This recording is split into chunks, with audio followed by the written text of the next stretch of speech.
Policy हैं वही गलत बना रहे हैं। हमें एक इशू की इंटेंसिटी का ही अंदाजा नहीं है। हमारे जो इकोनॉमिक पॉलिसी मेकर्स हैं उनको इश्यूज की नौयत का, नेचर का, इंटेंसिटी का अंदाजा नहीं, इसलिए जो वो इकोनॉमिक पॉलिसीज बना रहे हैं वो ठीक नहीं है, फ्लॉड है। कैसे? अगर मैं कहूं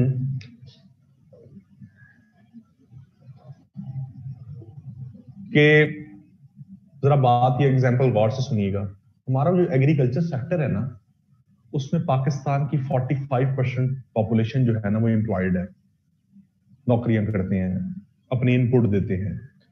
एग्रीकल्चर सेक्टर में 45% पाकिस्तान की आवाम अपनी इनपुट देती है, नौकरियां करती है, और इन रिटर्न एग्रीकल्चर सेक्टर मुल्क को रेवेन्यू कितना कमा के देता है? सिर्फ 10 से 12% आपकी टोटल नेशनल इनकम का। आप 100 रुपया कमा रहे हैं तो सिर्फ 10 से 12 रुपया आप एग्रीकल्चर सेक्टर से कमा रहे हैं। मतलब आप 45% अपनी इनपुट दे रहे हैं और रेवेन्यू कितना जनरेट हो रहा है? 10 से 12%। दूसरी जगह इंडस्ट्रियल सेक्टर है, यहां आप 19% अपनी इनपुट दे रहे हैं, 19% लोग पाकिस्तान के एम्प्लॉयड हैं इन इंडस्ट्रियल सेक्टर, और इन रिटर्न आपको इंडस्ट्रियल सेक्टर पैसा कितना कमा के दे रहा है? 30%। एक जगह आप 45% इनपुट देने के बाद आप सिर्फ 10 से 12% रेवेन्यू कमा रहे हैं, एक जगह आप 19% रेवेन्यू, 19% इनपुट देने के साथ 30% रेवेन्यू कमा रहे हैं। तो एक इंसानी अकल क्या कहती है, कॉमन सेंस क्या कहती है कि आपको फोकस किस सेक्टर पे करना चाहिए? किस पे करना चाहिए जी? एग्रीकल्चर या इंडस्ट्रियल सेक्टर पे? इंडस्ट्रियल सेक्टर पे करना चाहिए ना। तो आपके जो इकोनॉमिस्ट हैं, आपके पॉलिसी मेकर आज भी समझते हैं कि पाकिस्तान एक एग्रेरियन इकोनॉमी, और वो एग्रीकल्चरल बेस्ड इकोनॉमिक पॉलिसीज बना रहे हैं। उन्हें इश्यूज की नौयत का अंदाजा नहीं। ये फ्लॉज हैं। दूसरा मसला ये है कि आपकी इकोनॉमिक पॉलिसीज के अंदर कंसिस्टेंसी नहीं है। एक गवर्नमेंट आती है, वो अपनी इकोनॉमिक पॉलिसीज लेके आती है, दूसरी गवर्नमेंट आकर उसकी इकोनॉमिक पॉलिसीज को खत्म करती है, अपना इकोनॉमिक मॉडल ले आती है। अयूब खान ने जो इकोनॉमिक पॉलिसीज बनाई, अयूब खान ग्रीन रेवोल्यूशन लेके आया, अयूब खान ग्रीन रेवोल्यूशन लेके आया मुल्क के अंदर, एग्रीकल्चर सेक्टर को अपलिफ्ट किया अयूब खान ने, मैकेनाइज्ड ट्रैक्टर्स इंट्रोड्यूस करवाए, ट्यूबवेल्स इंट्रोड्यूस करवाए।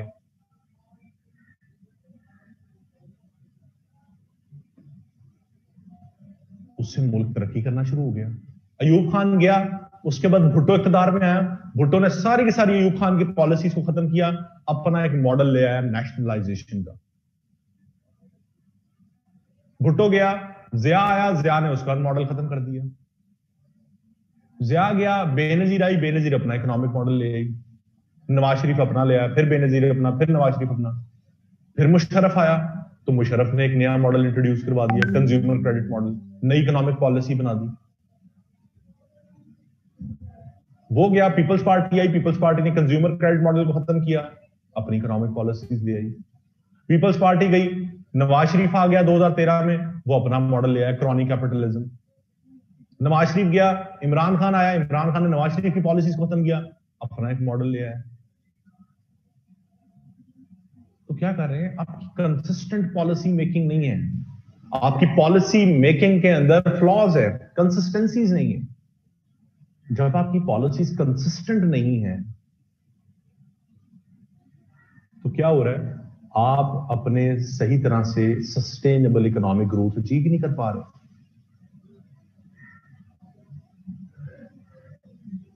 तीसरा मसला पाकिस्तान का क्या है? सब्सिडाइजेशन ऑफ फ्लॉड प्रोजेक्ट्स, जिसकी भी थोड़ी देर पहले बात हो रही थी कि गवर्नमेंट उन प्रोजेक्ट्स को सब्सिडाइज कर रही है जो गवर्नमेंट को पैसा नहीं कमा के दे रही। गवर्नमेंट मेट्रो ऑरेंज लाइन को सब्सिडीज दे रही है। मेट्रो या ऑरेंज लाइन तो आपको पैसा नहीं कमा के दे सकती। आपको सब्सिडीज देनी चाहिए थी इंडस्ट्रियल सेक्टर को। आप इंडस्ट्रियल सेक्टर को कहते हैं कि जनाब हम आपकी गैस और बिजली की प्राइसेस को 70% ऑफ कर रहे हैं, आपको सिर्फ 30% बिजली के बिल देना पड़ेंगे, 70% बिजली सस्ती उनकी कर दें कि वो सस्ती चीज प्रोड्यूस करें, बाहर के मुल्कों में बेचें, मुल्क में फॉरेन एक्सचेंज रिजर्व्स आए।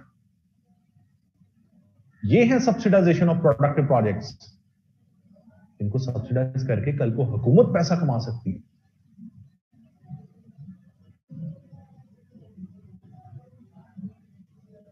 चौथा मसला है पाकिस्तान का, स्टेट ओन्ड एंटरप्राइजेस इसलिए खसारे में जा रही हैं क्योंकि उनको टेक्नोक्रेट्स नहीं चला रहे हैं, उनको मिनिस्टर्स चला रहे हैं, उनको मिलिट्री के जर्नल चला रहे हैं, उनको ब्यूरोक्रेट चला रहे हैं।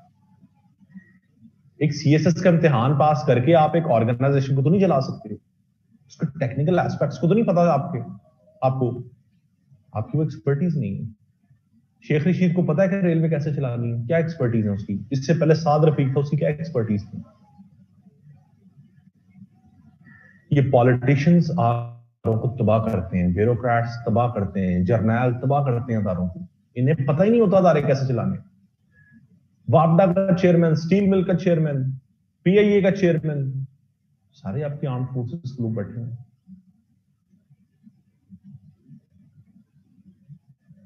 अब ये मिनिस्टर्स आके क्या करते हैं, ये पॉलिटिकल बेसिस पे रिक्रूटमेंट्स करते हैं। पीपल्स पार्टी आई, पीआईए में लेट्स सपोज 1000 शख्स की जो है ना वो कैपेसिटी थी, ये पीआईए अदारा 1000 या 1000 लगा लें, लेट्स सपोज 1000 शख्स की कैपेसिटी है इसमें, इससे ज्यादा ये अकोमोडेट नहीं कर सकती, तनख्वाहें बर्दाश्त नहीं कर सकती। पीपल्स पार्टी ने अपने जियालों को जिन्होंने वोट किया था 5000 जियाले उसमें रिक्रूट कर दिए। एक अदारे में कैपेसिटी ही 1000 लोगों को अकोमोडेट करने की है, आपने उसमें 5000 बंदा रिक्रूट कर दिया, उसको वहां से तनख्वाहें दे रहे हैं, तो उसके खसारे में जाना। ऐसे तबाह किए इंस्टीट्यूशंस आपके पॉलिटिकल, मिलिट्री और ब्यूरोक्रेटिकल लीडर ने।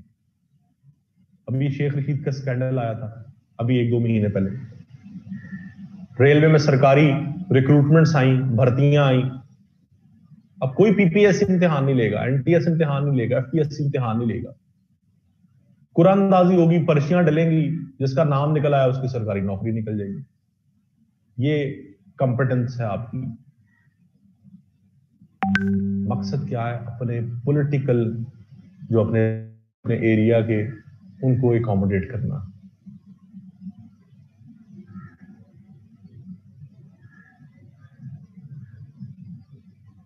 इनकी चैट करने दीजिए एवरीवन वाली, ये कर सकते हैं बात, लेकिन आपस में नहीं बात करनी। क्वेश्चन जो आपने पूछना वो सब लोगों के सामने पूछे ताकि सबको पता हो, वो भी सीख सकें उससे। ठीक है जी।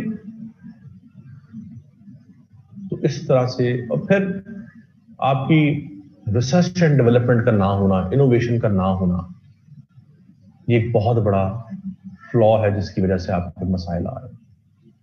इम्पैक्ट्स की अगर बात करें तो इम्पैक्ट्स तो बहुत जनरल होते हैं हमेशा, हर चीज के एक इशू होता है उसके बड़े जनरल इम्पैक्ट्स होते हैं। हमेशा इम्पैक्ट्स को देखते हैं socio economic, cultural, political domain से।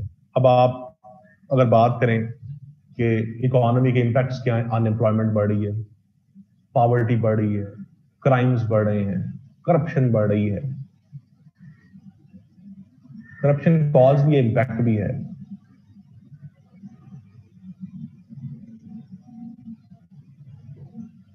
फर्स्ट कॉज कौन सा था जी? फर्स्ट कॉज था कि आप गलत पॉलिसीज बना रहे हैं, आपको पॉलिसीज की नौयत का अंदाजा नहीं है।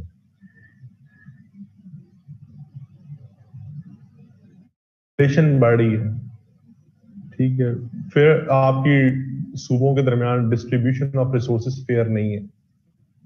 ये सारे इम्पैक्ट्स बहुत जनरल होते हैं, ये आप कुछ भी इसमें लिख सकते हैं, इसमें ऐसा मेरे बताने वाली कोई बात नहीं है, कोई टेक्निकल बात है आपको बताने वाली।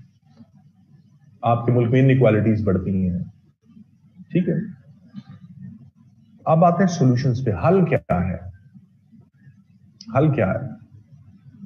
सबसे पहला हल तो ये है कि आप एफबीआर के अंदर रिफॉर्म्स लेकर अपने टैक्सेशन सिस्टम को सबसे पहले बेहतर करें।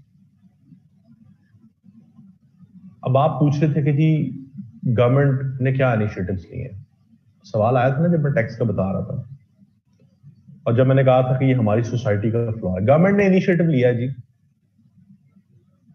गवर्नमेंट ने कहा है कि जितने भी कारोबार हैं, लेट सपोज मेरा एक बिजनेस है, वो मेरे नाम पर रजिस्टर्ड है, मैं आगे लोगों को चीजें बेचता हूं और लोगों से चीजें पीछे से खरीदता भी हूं। मैं जब अपने सप्लायर से कोई चीज खरीदूंगा तो गवर्नमेंट कहती है कि अब ऑब्लिगेशन है बायर और सप्लायर दोनों पे कि जो इनके दरमियान ट्रांजैक्शन होगी वो आईडी कार्ड पे होगी। मैं अपने सप्लायर को फोन करता हूं कि जी मुझे 2 लाख का स्टॉक भेज दे, पहले वो भेज देता था और मैं हवाला सिस्टम के थ्रू उसे कैश भेज देता था। अब क्या होगा, गवर्नमेंट स्टोर करने के लिए कि इनकी ट्रांजैक्शन बैंकिंग ट्रांजैक्शन के थ्रू हो या ऑफिशियल ट्रांजैक्शन हो, गवर्नमेंट ने कहा है कि जो एक खरीदार है और जो एक बेचने वाला है उसके दरमियान जो ट्रांजैक्शन होगी वो खरीदार के आईडी कार्ड पे होगी। लेट सपोज अगर मैंने आप में से किसी से कोई चीज खरीदनी है तो मैं अपना आईडी कार्ड उसको दूंगा, वो मुझे उसके ऊपर एक बिल बना के देगा और आईडी कार्ड, उस बिल पे मेरा आईडी कार्ड की इंफॉर्मेशन होगी। अब वो जो ट्रांजैक्शन हुई है उस आईडी कार्ड के ऊपर, उस आईडी कार्ड को लिंक कर दिया गया एफबीआर के साथ। जो ट्रांजैक्शन होगी वो एफबीआर के पास डायरेक्टली रिकॉर्ड जाएगा और एफबीआर उससे जो है आप पता चल जाएगा उसको कि कितनी ट्रांजैक्शन हुई है। इसको इंश्योर कैसे किया जाएगा? यही तो असल मसला है कि हम तो क्या काम ही कैश पे कर रहे हैं। गवर्नमेंट क्या करेगी, हर साल जो मेरा सप्लायर है जो मुझे चीज बेच रहा है उसका ऑडिट जाके करेगी कि दिखाएं जनाब आपने साल में किस किस शख्स को क्या क्या चीज बेची है। उस ऑडिट में उस शख्स ने जिस जिस को जो जो चीज बेची होगी साथ उसके आईडी कार्ड की इंफॉर्मेशन भी होगी बायर की। अगर आईडी कार्ड की इंफॉर्मेशन नहीं होगी तो उसका कारोबार सील कर दिया जाएगा सप्लायर का, और अगर होगी उसकी आईडी कार्ड की इंफॉर्मेशन तो डायरेक्ट एफबीआर उस आईडी कार्ड को डालेगी और वो हाँ ये ट्रांजैक्शन हुई हुई है और क्या डेटा एफबीआर का इसका रिकॉर्ड है या नहीं। उससे गवर्नमेंट इंश्योर कर लेगी कि जी बिल्कुल ये जो पूरा रिकॉर्ड है ट्रांजैक्शंस का, ये ट्रांजैक्शंस हुई हैं, ये ऑफिशियल चैनल्स के थ्रू हुई हैं और इसका डेटा एफबीआर के ऊपर है और एफबीआर उन ट्रांजैक्शंस के ऊपर आपके ऊपर टैक्स लगा देगा और वो ट्रांजैक्शंस गवर्नमेंट की स्क्रूटनी के अंदर होंगी। ये एक बहुत अच्छा इनिशिएटिव गवर्नमेंट ने लिया था। जैसे लिया पिछले साल पूरे मुल्क में ताजर कम्युनिटी ने हड़ताल कर दी और वो सड़कों पर आ गए कि जी इमरान खान तो ये है, इमरान खान वो है, इमरान खान हमारे हक पर डाका डाल रहा है। अब आप इसमें बताएं कि इमरान खान की जगह कोई भी गवर्नमेंट आ जाए जिसको आईएमएफ ने कहा है कि आपने एक साल में 5500 बिलियन रुपीज इकट्ठा करना टैक्सेस से, तो वो क्या करेगी? वो क्या कैसे इनिशिएटिव लेगी? और इसमें क्या बुरा इनिशिएटिव है? Imran Khan undocumented informal economy को फॉर्मल इकोनॉमी बना रहा है। चीखें क्यों निकल रही हैं? चीखें इस वजह से निकल रही है कि हमें डाके डालने की आदत है, शुरू से हम चोर हैं। हम करोड़ों रुपया कमाते हैं और टैक्स हम हजारों में देते हैं, वो भी नहीं देते। अब इमरान खान इंश्योर कर रहा है इस चीज को कि जो जो ट्रांजैक्शन होगी हर ट्रांजैक्शन पे टैक्स पड़ेगा आपको। अब लोगों की चीखें निकल रही क्योंकि इनको आदत नहीं थी टैक्स देने की, अब टैक्स देना पड़ रहा है। अवाम सारी सड़कों पर थी, बरादरान हम जी कारोबार नहीं चलने देंगे, तो गवर्नमेंट को मजबूरन स्टेप बैक करना पड़ा इस इनिशिएटिव से। अब आप मुझे बताएं कि गवर्नमेंट की पॉलिसी मेकिंग में फ्लॉज है या हम एज एन अवाम चेंज होने को तैयार नहीं। मैं समझता हूं कि पाकिस्तान में आज जितने भी मसाइल चल रहे हैं उसके जिम्मेदार हम खुद हैं। एक इंसान इंडिविजुअल लेवल पर अपने आप को चेंज करने को तैयार नहीं, हम दूसरे को चेंज करने का भी तैयार है, हम अपने आप को चेंज करने के लिए तैयार नहीं। हमारे एंड से फ्लॉज।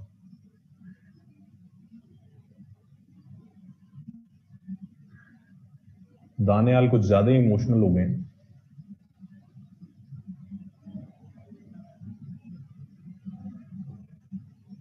ठीक है, ये मसाइल हैं हमारे कि हम खुद चेंज होने के लिए तैयार नहीं। गवर्नमेंट ने तो पॉलिसी बना दी, अब कौन रेजिस्ट कर रहा है? लोग रेजिस्ट कर रहे हैं उस पॉलिसी को। तो इसका यही हल है कि आप टैक्सेशन के निज़ाम को बेहतर करने के लिए आप जो है इस तरह के इनिशिएटिव लें, इससे आपकी इकोनॉमी भी फॉर्मल होगी, डॉक्यूमेंट होगी, ठीक है। और ये सारे, दूसरा ये कि के अंदर डिसेंट्रलाइजेशन का निजाम लेके, लोकल गवर्नमेंट सिस्टम, निचले लेवल तक पावर डिवॉल्व करें। मुशर्रफ ने यही तो किया था, लोकल गवर्नमेंट जो है उसने बना दी, निचले लेवल तक लोगों को इख्तियारात दे दिए, इलेक्ट किया लोगों को लोकल लेवल पर, और उनको कहा कि आप लोग अपने अवाम से टैक्स इकट्ठा करें। डिस्ट्रिक्ट गवर्नमेंट से, तहसील गवर्नमेंट से कहा कि आप अपने अपने डिस्ट्रिक्ट और तहसीलों से टैक्स इकट्ठा करें। फेडरल गवर्नमेंट में इतनी कैपेसिटी नहीं है कि वो निचले लेवल तक जाकर टैक्स इकट्ठा करें। लोकल गवर्नमेंट्स को एम्पावर करें,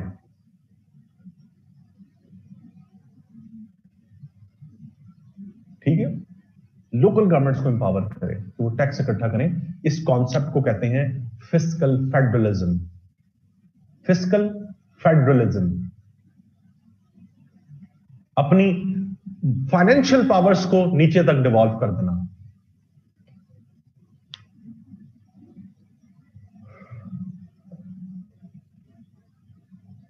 Sir, if government gets on board the army in such matters, then such matters will be easier to handle. What is your opinion?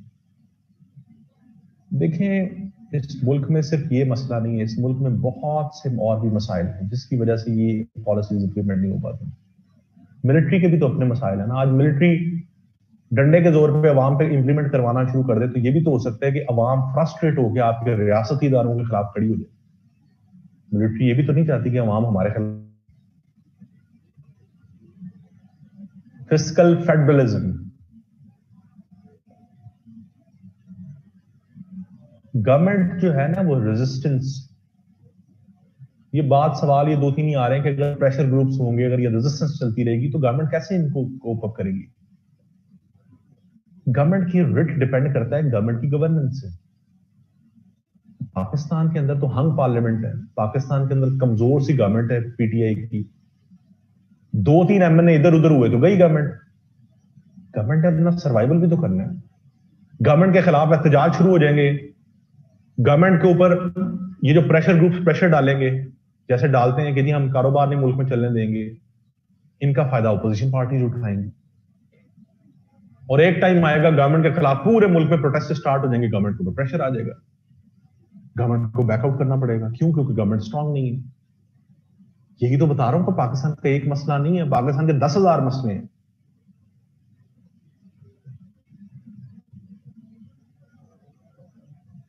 इसका सिर्फ एक ही हल है कि आप लोगों को अवेयर करें, अवेयरनेस दें उनको कि बड़ी टैक्स नहीं देंगे तो आप मजीद महंगाई बढ़ती जाएगी।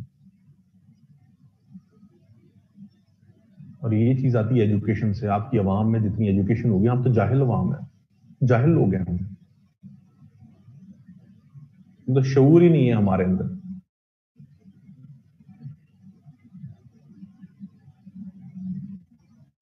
तो अगली बात यह है कि आप स्टेट ओन्ड इंटरप्राइजेस को प्राइवेटाइज कर दें। आपकी जो स्टेट ओन्ड इंटरप्राइजेस हैं उनका हल यही है कि आप उनको प्राइवेटाइज कर दें। ये जो प्राइवेटाइजेशन होती है ना स्टेट ओन्ड इंटरप्राइजेस की, ये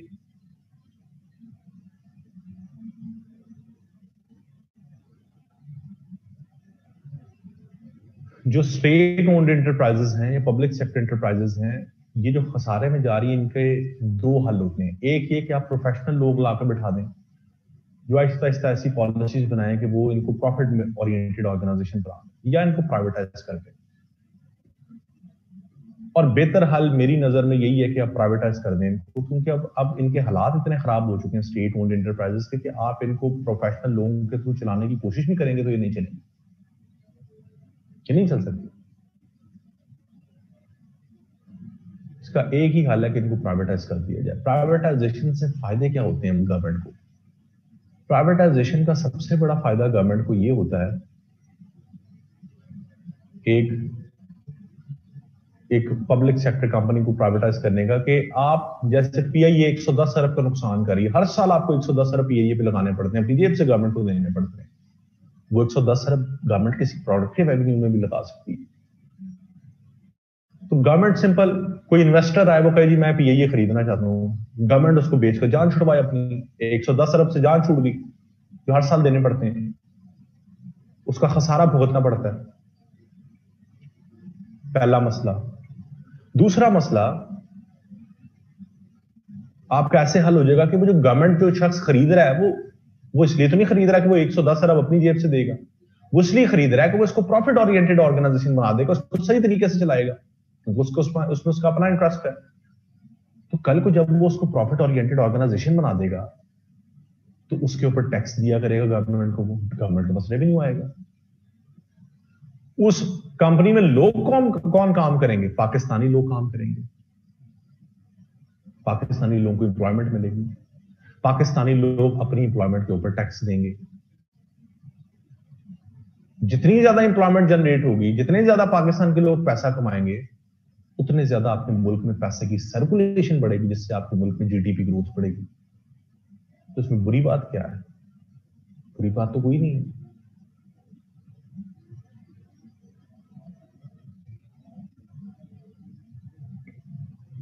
ठीक है जी। तो ये स्टेट ओन्ड एंटरप्राइजेस का हल है प्राइवेटाइजेशन। फिर इसके बाद बात करते हैं आप अनएम्प्लॉयमेंट को कैसे खत्म कर सकते हैं। अनएम्प्लॉयमेंट को खत्म के लिए पब्लिक प्राइवेट पार्टनरशिप जो है वो बहुत इंपॉर्टेंट है। अच्छा जी, इनका सवाल है कि ji again on privatisation nation is divided. Nation ना आपके, ये जो लोग कहते हैं ना प्राइवेटाइजेशन नहीं होनी चाहिए, इनके अपने मफादात होते हैं। आप जितनी पब्लिक सेक्टर एंटरप्राइजेस देखेंगे, पीआईए, रेलवे, वापडा, स्टील मिल, यहां पर यूनियंस बनी हुई हैं, पॉलिटिकल यूनियंस बनी हुई हैं। ये यूनियन कैसे बनी? जब पीपल्स पार्टी ने अपने जालों को रिक्रूट किया, जब पीटीआई ने आके अपने टाइगर्स को रिक्रूट किया,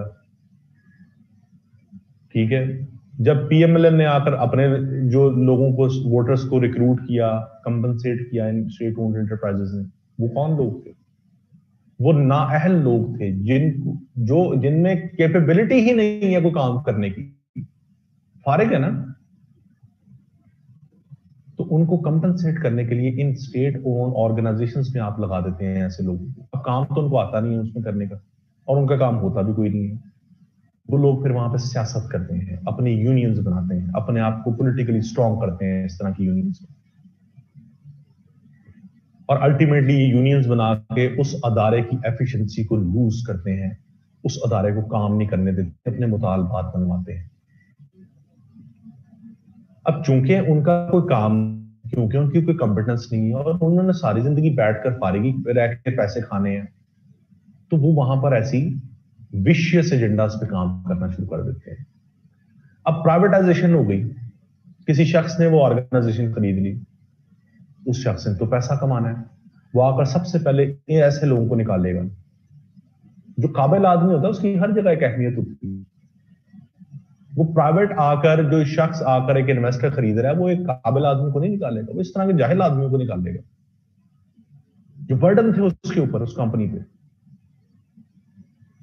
जो भी तनख्वाहें भी ले रहे थे और फिर उन्होंने पेंशनें भी लेनी थी। फिर वो लोग जो हैं सड़कों पर निकलते हैं कि जी प्राइवेटाइजेशन नामंजूर, नामंजूर, हमारे हक पर डाका, हमारे ये डाका, वो डाका। उनके नैरो इंटरेस्ट होते हैं, पॉलिटिकल इंटरेस्ट होते हैं। ये वो लोग प्राइवेटाइजेशन के खिलाफ खड़े होते हैं।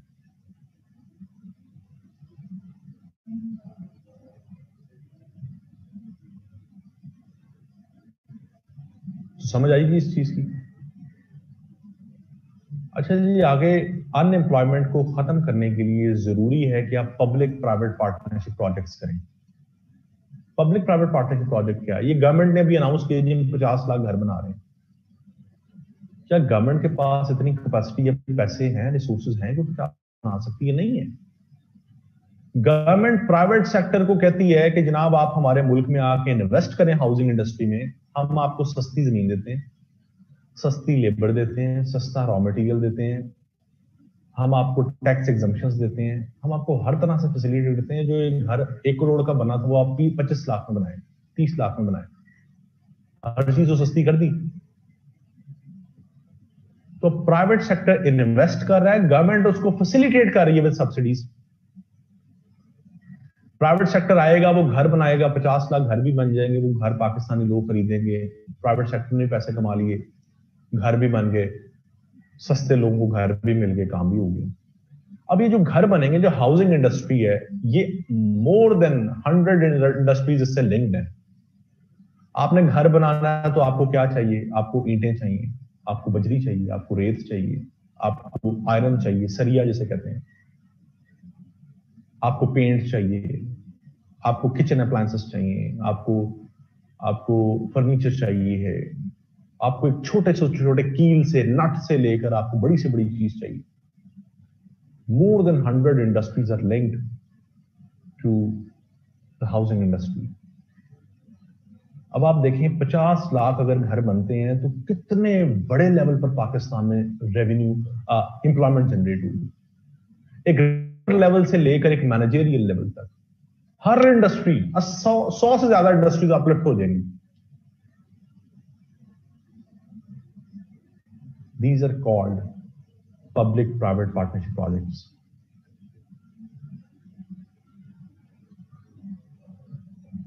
इन प्रोजेक्ट से मुल्क में एम्प्लॉयमेंट जनरेट होती है, और जब एम्प्लॉयमेंट जनरेट होती है मुल्क में पैसा आता है, पैसा सर्कुलेट होता है, मुल्क की जीडीपी ग्रोथ होती है।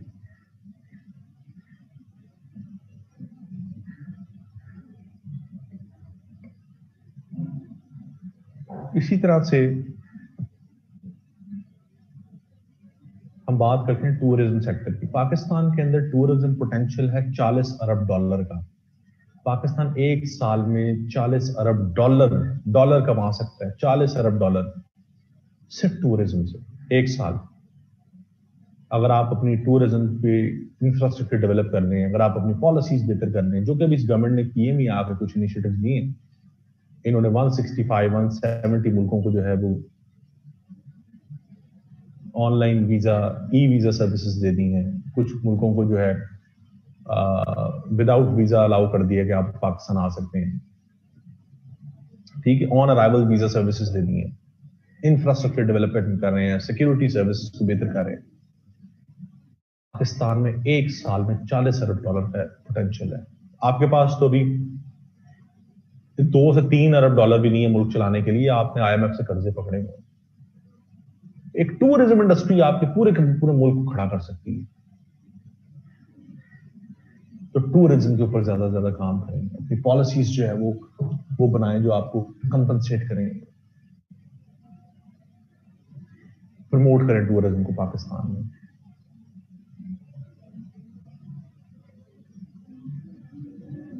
इसके साथ साथ आपके सीपैक प्रोजेक्ट्स की प्रॉपर इंप्लीमेंटेशन बहुत जरूरी है।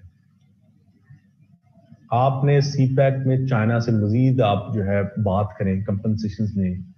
आपने सेकंड फेज में बहुत सी कंपनसेशंस दी हैं। आपके ये सीपैक प्रोजेक्ट्स, और ये सिर्फ 3 प्रोजेक्ट्स थे इसमें, इंफ्रास्ट्रक्चर डेवलपमेंट थी, एनर्जी प्रोजेक्ट्स थे और स्पेशल इकोनॉमिक जोन्स बन रहे थे। आपने सेकंड फेज के अंदर मजीद कुछ प्रोजेक्ट्स इनिशिएट किए। आपने चाइना से एग्रीकल्चर सेक्टर के अंदर रोबोट्स को, आर्टिफिशियल इंटेलिजेंस को इंट्रोड्यूस करवाया। चाइना अब आपको टेक्नोलॉजी दे रहा है एग्रीकल्चर सेक्टर में। आप अपने लोगों को जो अनएम्प्लॉयड हैं उनको स्किल सिखाने के लिए स्किल डेवलपमेंट प्रोग्राम शुरू कर रहे हैं। चाइना आपके मुल्क में टेक्निकल स्कूल्स खोल रहा है जहां पे वो टेक्निकल स्किल सिखाएगा आपकी लेबर को। स्किल डेवलपमेंट पे बात हो रही है, सोशल डेवलपमेंट पे बात हो रही है। खवातीन को डिजिटल स्किल सिखाने के लिए टेक्निकल स्कूल्स खोले जा रहे हैं। तो आपने सीपैक के अंदर social development, skill development, agriculture sector को अपलिफ्ट करने के लिए इनिशिएटिव किए, लेना स्टार्ट किए। आपने दयामीर भाषा डैम चंदा से पैसे इकट्ठे करके बनाने की कोशिश की, लेकिन नहीं बना। 1400 अरब रुपया चाहिए, आपसे सिर्फ 10 अरब इकट्ठा हुआ, लोगों ने जो अपने फंड्स दिए उसके लिए।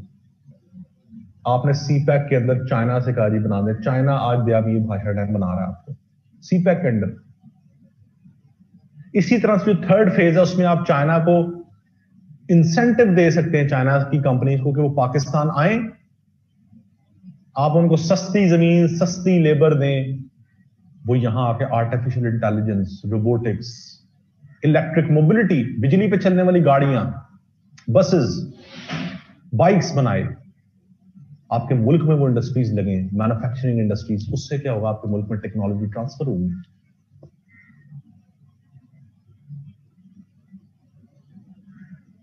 इन चीजों पे आप काम करें, ये इनिशिएटिव्स लें, ये पॉलिसी मेजर्स आप लें, जिससे आप अपनी इकोनॉमी को स्टेबल कर सकते हैं। ये जी एक ओवरव्यू था।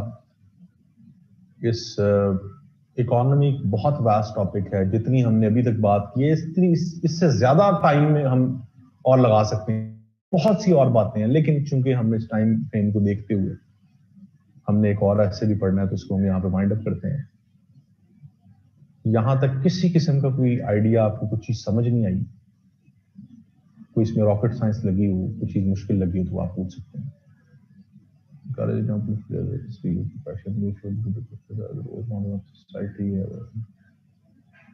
जी ठीक कर रहे हैं मोहम्मद अहमद, आप बात ठीक कर रहे हैं, आपकी जो ये आर्गुमेंट्स है ठीक है, ये पढ़े हैं मैंने। चाइना अमेरिका टैरिफ गेन से भी फायदा उठा सकते हैं, इससे नहीं फायदा से उठाया जा सकता, इसमें और फिर चीजें निकल आती हैं। अमेरिका और चाइना के दरमियान जो रिलेशंस, उसका जो इस टाइम बड़े खराब रिलेशंस चल रहे हैं, उससे पाकिस्तान को बहुत ज्यादा नुकसान है। पाकिस्तान के लिए बहुत मुश्किल है अपने रिलेशंस को बैलेंस करना बिटवीन चाइना एंड अमेरिका। अगर हम अमेरिका की तरफ होते हैं, चाइना नाराज हो जाता है, चाइना की तरफ होते हैं, अमेरिका नाराज हो जाता है, तो टैरिफ से हम फायदा नहीं उठा सकते ऐसे।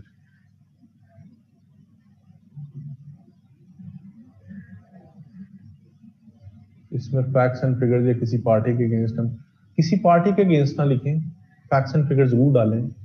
और महक पूछ रही है कि जी इसमें हम कैसे डिफरेंशिएट कर सकते हैं, हर कोई नहीं ये चीजें लिखेगा। आप रोज अखबार पढ़ाते हैं, उसमें आपको अप टू डेट नॉलेज, इन सारी चीजों से रेलेवेंट आपको अप टू डेट नॉलेज मिलेगा। उस अप टू डेट नॉलेज को इनकॉर्पोरेट करना, यही आपके ऐसे को डिफरेंशिएट।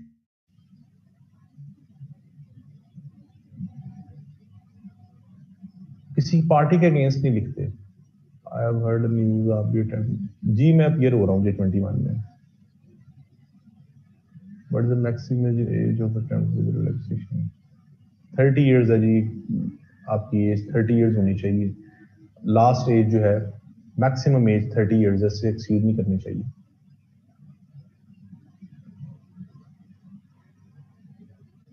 नहीं जी बिल्कुल सीटें कम नहीं हुई, ये तो टाइम ही बताएगा आने वाला। अच्छा जी, ये समझ आ गया आपको? किसी किस्म का कोई मसला है जी, यहाँ पूछें। इकोनॉमी का टॉपिक समझ आ गया है? कोई problem?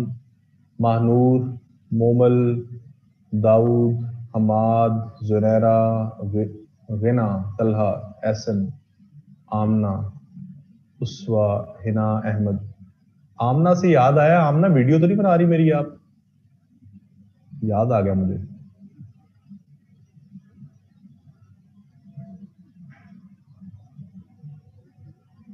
Sir, I have a question, might be irrelevant, but you can answer after lecture. How Pakistan Stock Exchange effectively Dubai FATF meeting or Shivash is getting arrested. Newspaper link with Pak Stock Exchange with these I don't understand. अच्छा जुनैरा, इस पे बात कर लेते हैं। Thanks for explaining. देखें जी, stock exchange जो होता है ना, ये एक मार्केट होती है। एक बड़े आसान से तरीके से आपको मैं कॉन्सेप्ट समझा देता हूँ। स्टॉक एक्सचेंज जो है ये एक मार्केट है। स्टॉक मार्केट नाम सुना होगा आपने। जैसे आप एक मॉल में जाते हैं, जगह जगह आपको दुकानें नजर आती हैं, आप वहां से जाकर कुछ चीज परचेज, कपड़े खरीद लेते हैं, जूते खरीद लेते हैं, कुछ भी चीजें खरीद लेते हैं। एक मार्केट में आप शॉपिंग कर रहे हैं, ऐसे ही। इसी तरह से स्टॉक मार्केट्स जो होती हैं ना, ये मार्केट्स होती हैं जहां पर कुछ कंपनीज काम कर रही होती है। आपके पास पैसे हैं, आप देखते हैं कि मैं इस कंपनी में इन्वेस्ट करना चाहता हूं, मैं इस कंपनी में इन्वेस्ट करना चाहता हूं, मैं इस कंपनी में इन्वेस्ट करना चाहता हूं। तो उन स्टॉक मार्केट में ना ट्रेडिंग हो रही होती है। मेरे पास पैसे होंगे तो मैं कोशिश करूंगा कि मैं देखूं स्टॉक मार्केट जाके आज पाकिस्तान में कौन सी कंपनी अच्छा परफॉर्म कर रही है, मैं उस कंपनी के जाके शेयर्स खरीद लूं। ठीक है, तो जो अच्छा परफॉर्म करी होगी मैं उसमें इन्वेस्ट कर दूंगा। इस तरह से स्टॉक मार्केट के जो शेयर्स की ट्रेडिंग होती है। अब जिस तरह से आप अक्सर देखते हैं, आपने आज शॉपिंग करने जाना था मार्केट, अचानक बारिश हो गई, आंधी आ गई, तो क्या किया आपने? पोस्टपोन कर दिया प्लान की, बारिश हो गई, मौसम खराब हो गया, मैं अब शॉपिंग करने नहीं जा रहा या नहीं जा रही। एक अनसर्टेन इवेंट हुआ जिसकी वजह से आपका जो प्लान था शॉपिंग करने का वो नहीं हुआ। अब जो दुकानदार मार्केट में बैठा आपका इंतजार कर रहा है या कस्टमर का इंतजार कर रहा है, बारिश हुई, उसको पता आज कस्टमर ने नहीं आना, उसने भी अपनी दुकान बंद की और वो घर चला गया, या वो बैठा इंतजार करता रहा। बारिश होना एक इवेंट था जिसकी वजह से आपने कुछ चीज खरीदी नहीं, उसकी कोई चीज बिकी नहीं। ऐसी है स्टॉक मार्केट में भी ऐसी होता है। जब एक मुल्क के अंदर कोई ऐसा अनप्रेसिडेंटेड इवेंट होता है, आपके मुल्क की पॉलिटिकल सिचुएशन या कोई आपके मुल्क में ऐसा इवेंट होता है, उससे आपकी स्टॉक मार्केट के अंदर लोग जो है वो इन्वेस्ट करना छोड़ देते हैं, क्योंकि उनको लग रहा होता है कि इस मुल्क का पॉलिटिकल सिस्टम कमजोर है, इस मुल्क की जो पॉलिटिकल या इकोनॉमिक या कोई भी डायनामिक्स वो स्टेबल नहीं है, कल को कोई भी अनसर्टन चीज हो सकती है, तो बेहतर है कि मैं इस मुल्क की इकोनॉमी में इन्वेस्ट ना करूं। लोग डर जाते हैं, लोग रोक लेते हैं पैसे। तो जब जब कोई अनप्रेसिडेंट पाकिस्तान में, तो खुदा न खास्ता धमाका हो गया, कोई एफएटीएफ की मीटिंग हुई और पता चला पाकिस्तान ग्रे लिस्ट हो रहा है, ग्रे लिस्ट तो हुआ ब्लैक लिस्ट होने जा रहा है, या स्टिल लॉन्ग टर्म के लिए ग्रे लिस्ट रहेगा। तो जो इन्वेस्टर्स अभी बैठे इंतजार कर रहे होते हैं ना, हमने इन्वेस्ट करना पाकिस्तान की इकोनॉमी में, स्टॉक मार्केट्स में, वो पीछे हट जाते हैं, वो हेजिटेट होना शुरू हो जाते हैं। जब उन्होंने इन्वेस्ट नहीं किया, तो वो जो कंपनीज बैठी हुई है जहां इन्वेस्ट करना था, उनके अंदर इन्वेस्टमेंट्स नहीं आई, ट्रेडिंग नहीं हुई, ट्रेडिंग नहीं हुई, पैसा सर्कुलेट नहीं हुआ, पैसा सर्कुलेट नहीं हुआ, उस दिन स्टॉक मार्केट नीचे आना शुरू हो गई।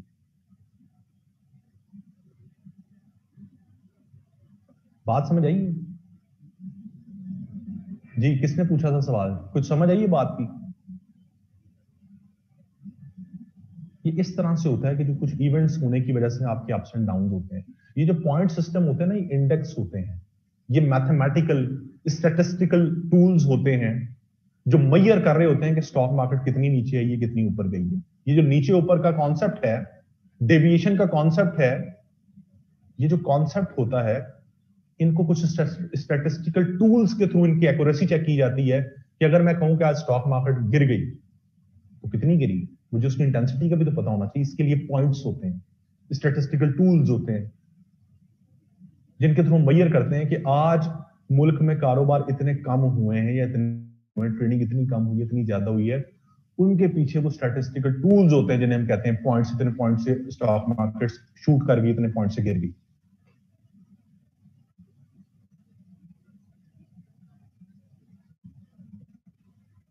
समझ आ गई बात की?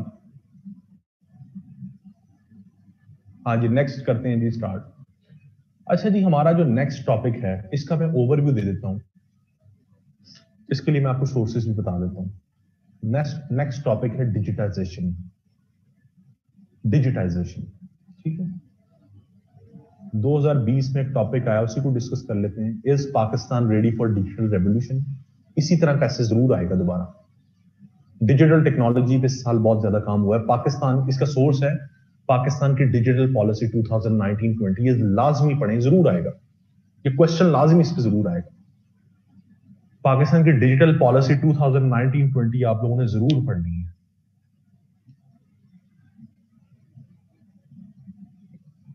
ठीक है। Is Pakistan ready for digital revolution? क्या पाकिस्तान तैयार है डिजिटल रेवोल्यूशन के लिए?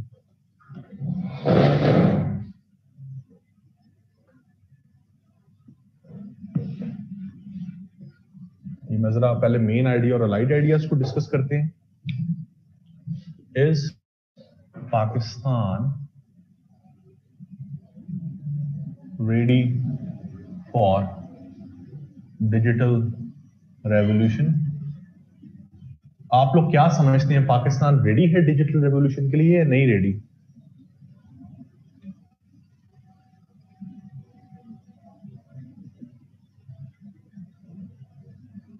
रेडी है, ठीक है। इसका मेन आइडिया क्या होगा और अलाइड आइडियाज क्या होंगे?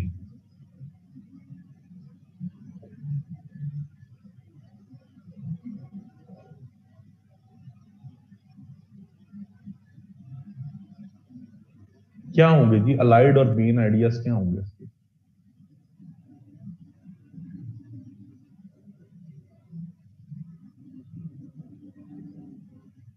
नहीं, दोबारा सोचें, सोचें, जरा सोचें।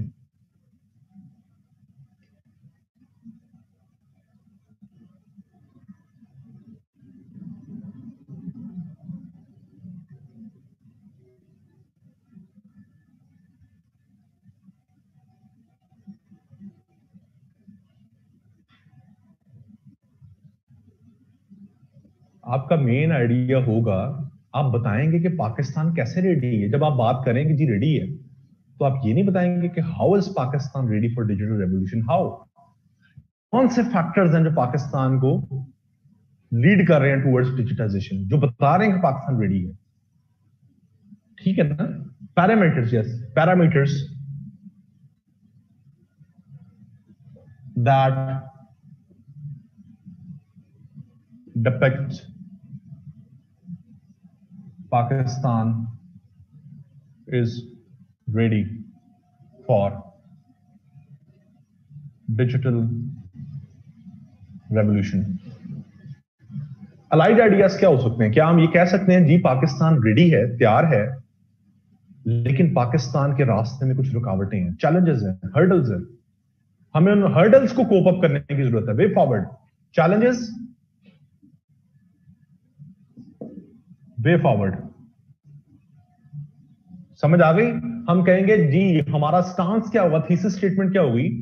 वो ये होगी जी पाकिस्तान, इसमें कोई शक नहीं, बिल्कुल पाकिस्तान डिजिटल रेवोल्यूशन के लिए तैयार है, लेकिन इसके रास्ते में कुछ रुकावटें हैं जिनको दूर करने की जरूरत है। तैयार होने का मतलब ये तो नहीं है कि उसके रुकावटें नहीं हो सकती, ठीक है? तो आपका ये थीसिस स्टेटमेंट होगा कि जी इसमें कोई शक नहीं कि पाकिस्तान बिल्कुल तैयार है डिजिटाइजेशन के लिए, और पाकिस्तान डिजिटाइजेशन की तरफ बढ़ रहा है, लेकिन कुछ रास्ते में रुकावटें हैं जिनको दूर करने की जरूरत है, ताकि पाकिस्तान ट्रू सेंस एक डिजिटाइज्ड स्टेट जो है वो बन सके। थीसिस स्टेटमेंट इस पे बना लेंगे? अगर 2 मिनट में बना सकते हैं तो बना ले, मैं चेक कर लेता हूं। अगर इससे ज्यादा टाइम चाहिए तो फिर रहने दें, हम इसको डिस्कस कर लेते हैं, उसके बाद मैं आपकी जनरल क्यूरीज को आंसर कर दूंगा। टाइम हमारे पास कम रह गया, पौना घंटा से 45 मिनट्स। बना लेंगे या अभी बना सकते हैं? चलें बनाएं आप लोग जरा।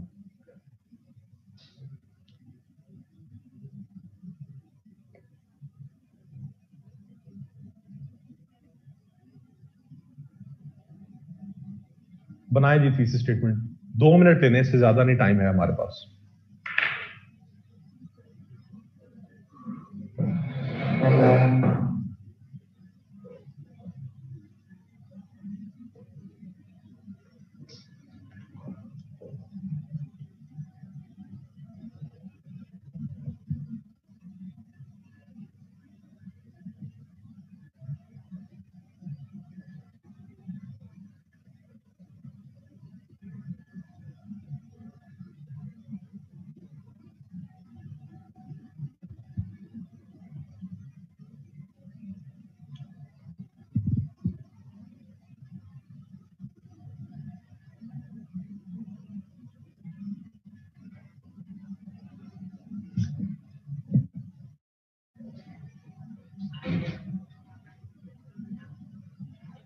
Pakistan is on the right track of digital revolution due to multiple factors. With this, there can occur few challenges that can be eliminated through pertinent measures. Good. अब आप लोगों को थीसिस स्टेटमेंट बनानी आ गई है, मुझे इस चीज की खुशी है, हालांकि मुझे आपसे कोई उम्मीद नहीं थी, सॉरी टू से, लेकिन ये बहुत अच्छी बात है कि आप लोगों को थीसिस स्टेटमेंट बनानी आ गई है। जिस तरह से आपको पहले दिन मेरी कोई समझ नहीं आ रही थी, तो मैं मायूस हो गया था आपकी क्लास से कि शायद आपको मेरी बिल्कुल ही समझ ना आए, लेकिन चलें, ये अच्छी चीज है कि आपको थीसिस स्टेटमेंट एटलीस्ट बनानी आ गई। With the issue of low capacity and awareness, Pakistan is not fully ready for digital revolution, but a step by step approach needs to be adopted to move the country towards digitization. Very good. There is no doubt Pakistan is ready for the digital revolution but we का इस्तेमाल नहीं करते। आई, we, my, us, are, इसका इस्तेमाल नहीं करते। इसका इस्तेमाल जुर्म है, गलती नहीं है, जुर्म है। ठीक है, गुड, आप सबने सही बनाई है। देयर आर मैनी फैक्टर्स, किधर गई, नीचे कर दें आप।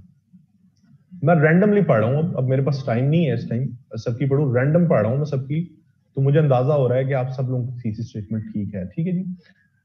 There are many factors leading the way to the globalisation होगा, फॉर द नहीं होगा, but there are some obstacles. ठीक है। I have a question ji, स्पोक मी खटक, स्पोक मई खटक, सॉरी अगर मैं आपका मिस स्पेल कर रहा हूं ना, तो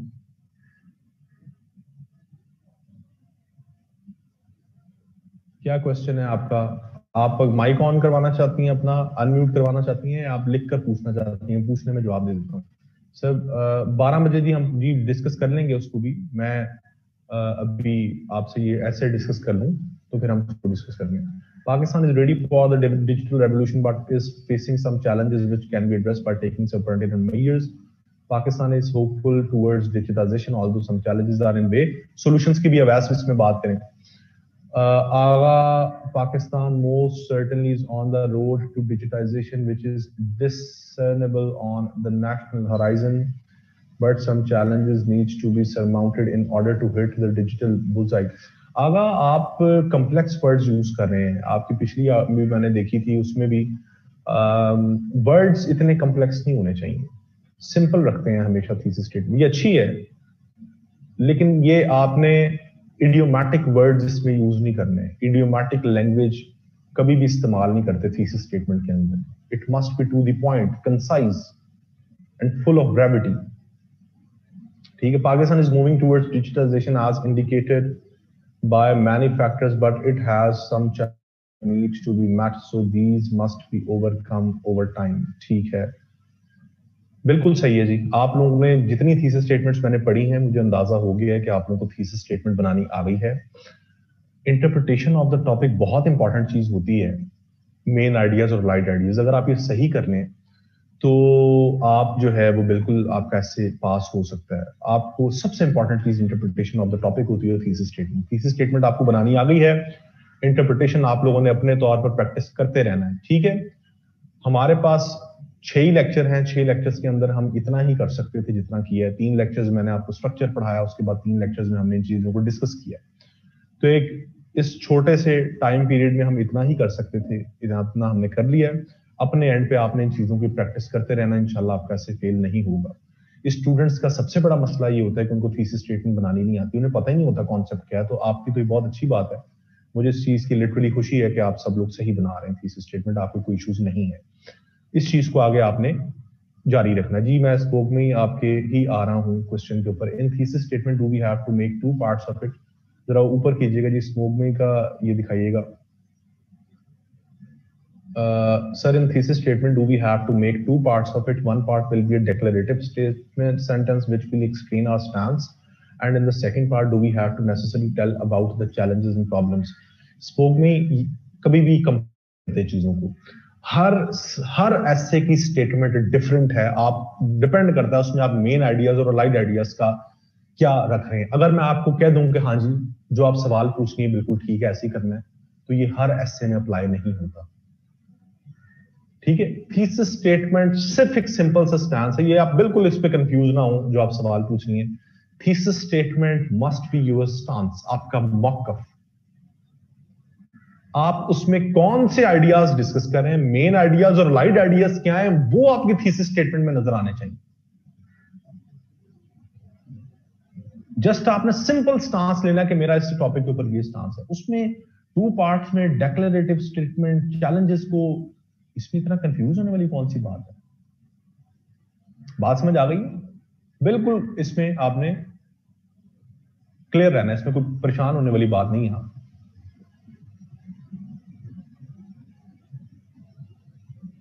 अच्छा जी, ये बात करते हैं, इसकी आउटलाइन आप लोग बना लेंगे। सबसे पहले इंट्रोडक्शन, उसके बाद आप बताएंगे कि पाकिस्तान कैसे, वो कौन से फैक्टर्स हैं जो पाकिस्तान को तैयार कर रहे हैं डिजिटाइजेशन के लिए, फिर उसके चैलेंजेस, फिर उसके सॉल्यूशंस। तो मैं एक ब्रीफ ओवरव्यू दे देता हूं आपको 10-15 मिनट में इसका, ठीक है। थॉरो लेक्चर तो हम डिस्कस नहीं कर सकते।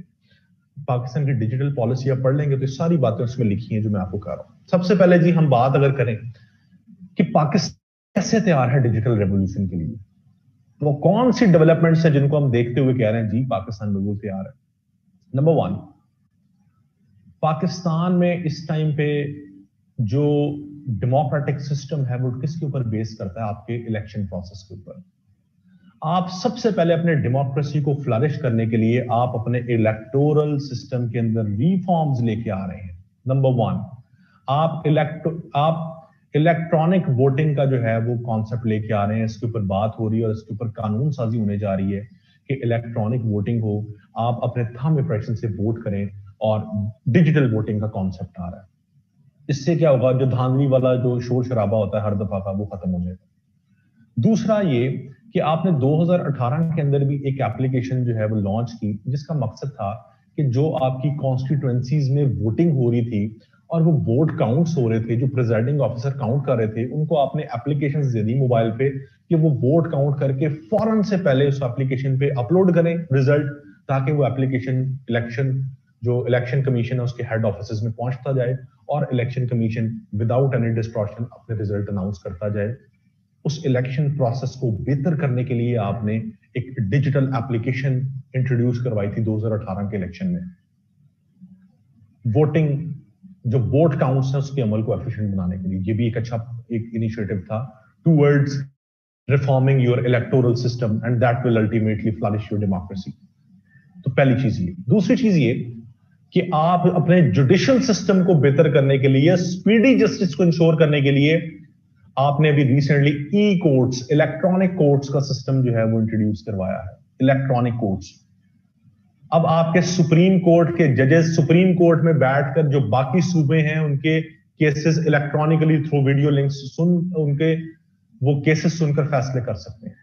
पहले क्या होता है, अभी भी क्या होता है, आपके सुप्रीम कोर्ट के पूरे बेंच को पंजाब में लाहौर आना पड़ता है, कराची जाना पड़ता है, कोयटा जाना पड़ता है, पेशावर जाना पड़ता है उन सूबों के जो वहां के केसेस सुनने के लिए।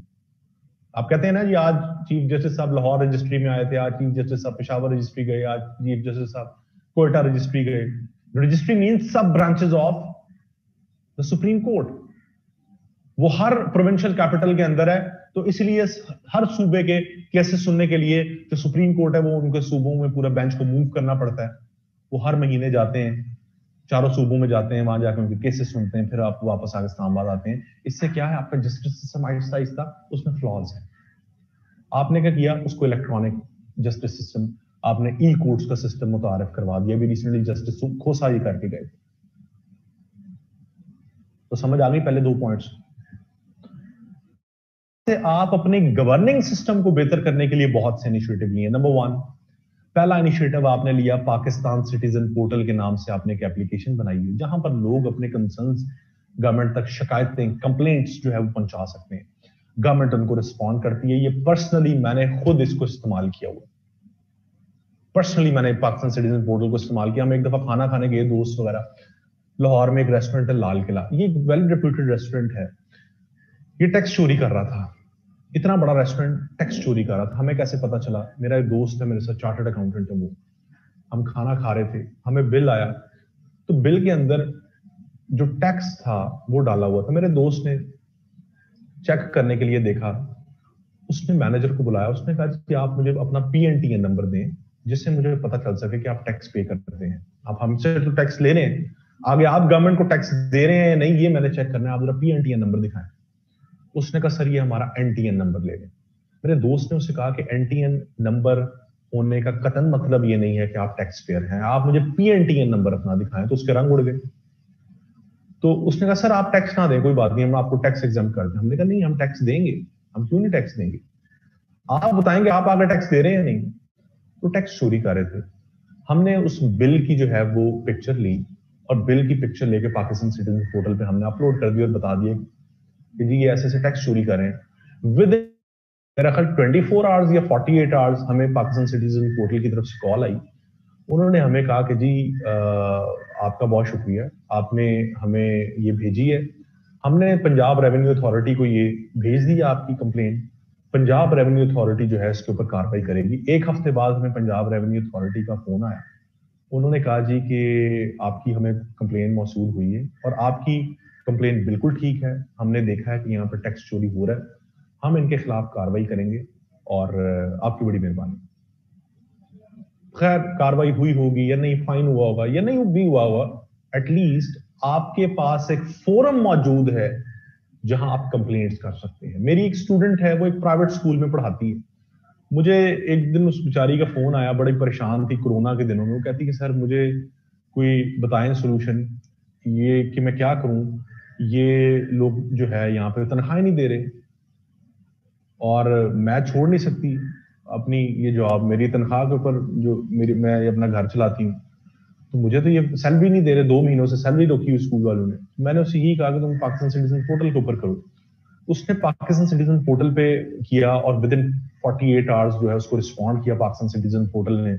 और जो कंसर्न डिस्ट्रिक्ट लेवल पर जो ईडीओ होता है उसको कहा गया कि आप इसको कंसर्न करें, एड्रेस करें। ईडीओ की कॉल आई पर्सनली उस स्टूडेंट को, मेरी स्टूडेंट जो पढ़ाती थी, वो ईडीओ ने अपनी टीम भेजी और उसने उस स्कूल को सील कर दिया। ये मैं आपको एक रियलिटी बता रहा हूँ, सुनी सुनाई बात नहीं बता रहा, ठीक है। तो ये एक सिटीजन पोर्टल जहां आपके कंसर्न्स एड्रेस हो रहे हैं, एक इतना अच्छा फोरम आपको दे दिया कि आपके कंसर्न्स वहां पर एड्रेस हो रहे हैं। अच्छा, ये कह रहे हैं जी सिटीजन पोर्टल जो है ना सारी डोमेन्स में काम नहीं करता है। बिल्कुल ठीक है, सिटीजन पोर्टल पे बहुत से लैप्सेस भी हैं। बहुत से मेरे ऐसे दोस्त लोग कहते हैं यार ये टाइम पे रिस्पॉन्ड नहीं करते, ये मसला हल नहीं होता। देखें, एक चीज आपने, टॉपिक क्या है, क्या पाकिस्तान तैयार है? वो ये नहीं पूछ रहा कि क्या पाकिस्तान पूरी तरह से डिजिटाइज हो चुका है। तैयार होने का मतलब है कि कुछ लैप्सेस भी तो हो सकते हैं। एटलीस्ट आपने इनिशिएटिव तो लिया है, इसमें लैप्सेस आहिस्ता आहिस्ता खत्म हो जाएंगे या कम हो जाएंगे। अगर आप इनिशिएटिव भी ना लेते तो फिर तो ये मसाइल हल नहीं हो सकते थे। एटलीस्ट आपने इनिशिएटिव तो लिया है ना, लैप्सेस आपने आहिस्ता आहिस्ता आप इसको कोप अप कर सकते हैं। एक चीज जो आप पहली दफा करते हैं, आप कभी भी उसमें परफेक्शन अचीव नहीं कर सकते, ठीक है।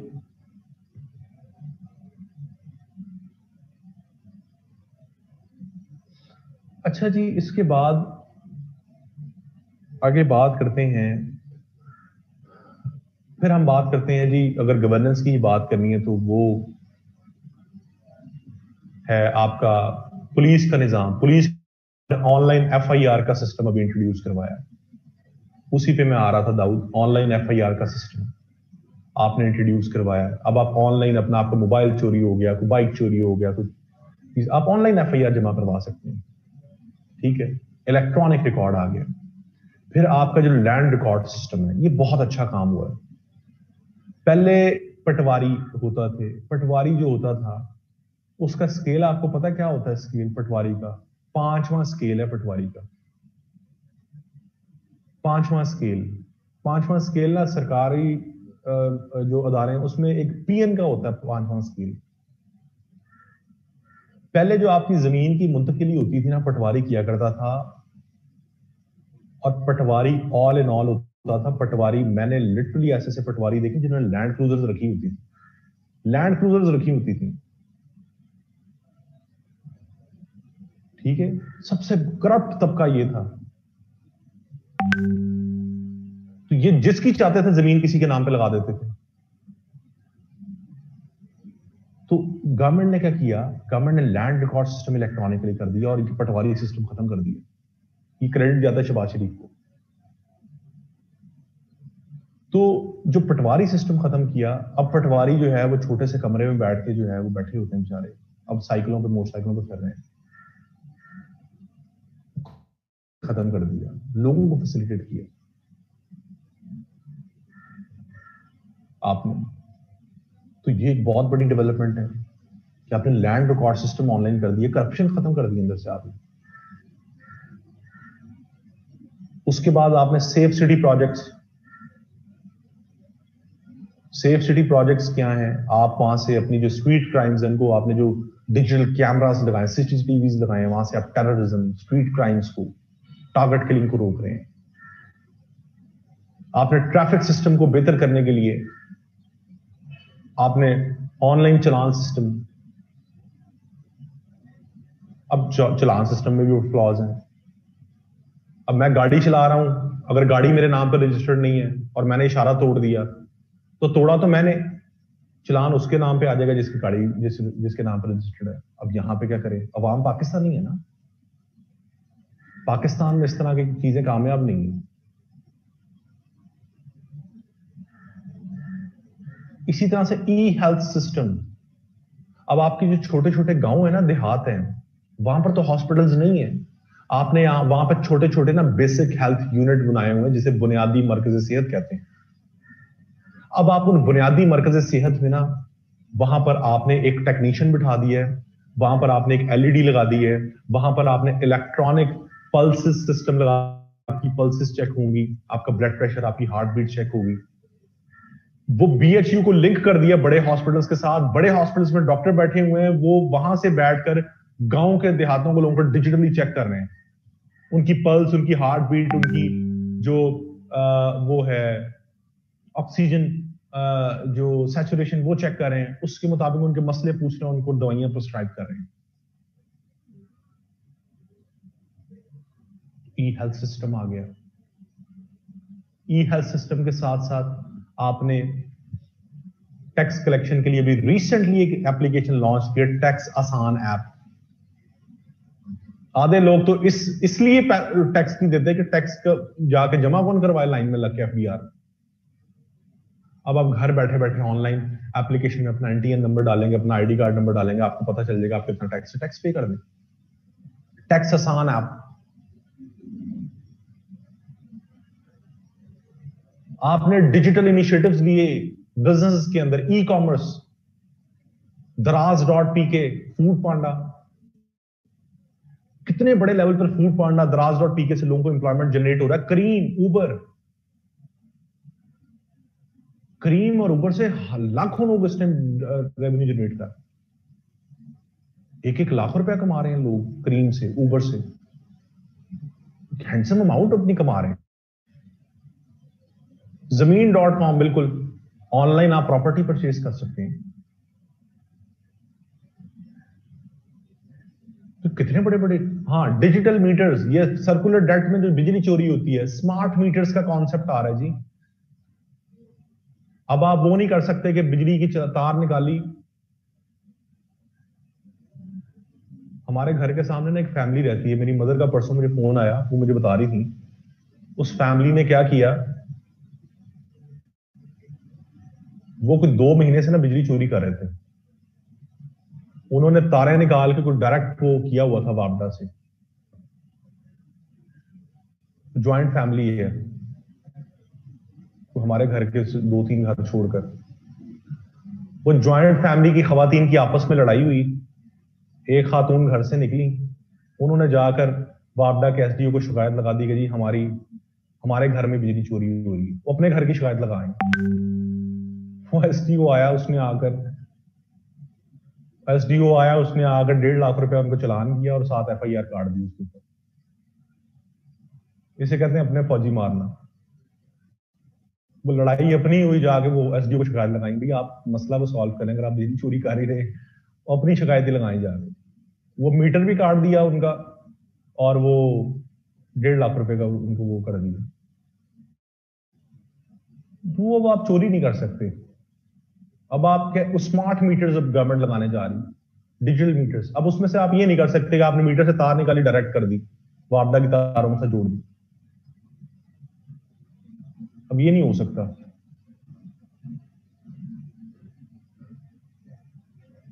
आमना वीडियो अब नहीं बनानी, मुझे आप लोगों के मैसेजेस और वीडियोस मिलती रहती हैं।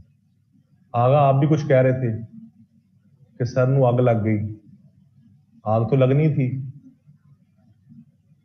जब मैं एक चीज बता रहा हूं और बार बार आप लोगों को जो है वो आप समझते नहीं है, तो आप लोगों के मैसेज मुझे पहुंचते रहते हैं जी। ठीक है, अच्छा, तो बात ये हो रही थी स्मार्ट मीटर्स की। स्मार्ट मीटर्स के साथ साथ स्मार्ट मीटर्स के साथ साथ जो आगे कॉन्सेप्ट आता है वो ये आता है कि आप ई कॉमर्स की भी बात कर ली, स्मार्ट मीटर्स की भी हमने बात कर ली, और क्या क्या चीजें इस पर डिस्कस हो सकती हैं। हाँ, इलेक्ट्रॉनिक बैंकिंग, ई बैंकिंग बहुत अच्छा एक इनिशिएटिव है जिसमें आप इलेक्ट्रॉनिक बैंकिंग के थ्रू फाइनेंशियल ट्रांजैक्शन, इजी पैसा, जैज कैश, ये बहुत अच्छे इनिशिएटिव हैं जिससे आप ऑफिशियल चैनल्स के थ्रू फाइनेंशियल ट्रांजैक्शन कर रहे हैं। इससे वो जो इनफॉर्मल इकोनॉमी वाला एलिमेंट है वो भी आहिस्ता आहिस्ता खत्म होते जा रहा है। लोग इनकरेज होते हैं, लोगों के आज पैसे अगर भेजने, इजी पैसा जैज कैश को इस्तेमाल करते हैं। और इजी पैसा जैज कैश आपके ऑफिशियल अकाउंट्स के ऊपर है, आपके आईडी कार्ड पर ट्रांजैक्शन होती हैं या आपके फोन नंबर पर ट्रांजैक्शन होती है जो कि आपके नाम पर होता है। ठीक है, online education, very good, online education का इस पर लिख सकते हैं।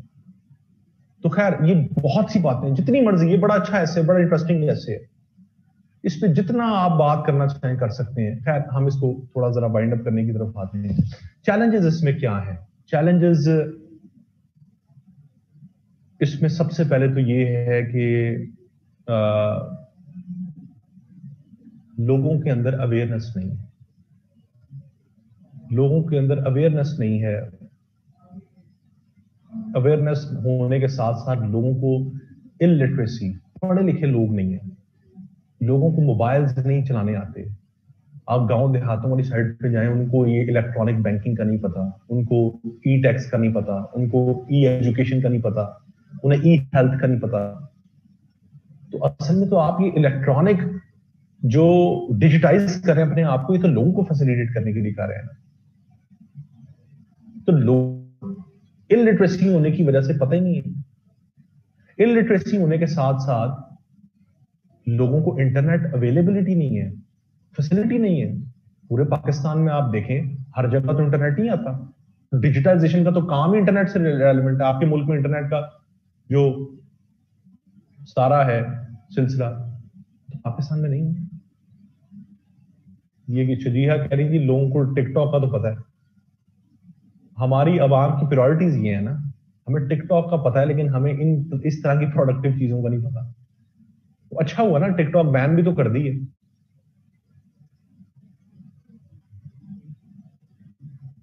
तो फिर ये है कि लोग अफोर्ड नहीं कर सकते मोबाइल फोन लेना। गुर्बत इतनी है ना, लैपटॉप्स लेना हर कोई अफोर्ड तो नहीं कर सकता। इवन लोग तो इंटरनेट भी अफोर्ड नहीं कर सकते, 4G वगैरह। अगर आपको कहा जाए कि एक 2000 का 3000 का पैकेज कर लें या 1000 का पैकेज कर लें, लोग तो नहीं अफोर्ड कर सकते। ठीक है, अफोर्डेबिलिटी का मसला है। फिर आपके मुल्क में रिसर्च एंड डेवलपमेंट नहीं है, आप खुद भी तो ये चीजें प्रोड्यूस नहीं कर सकते।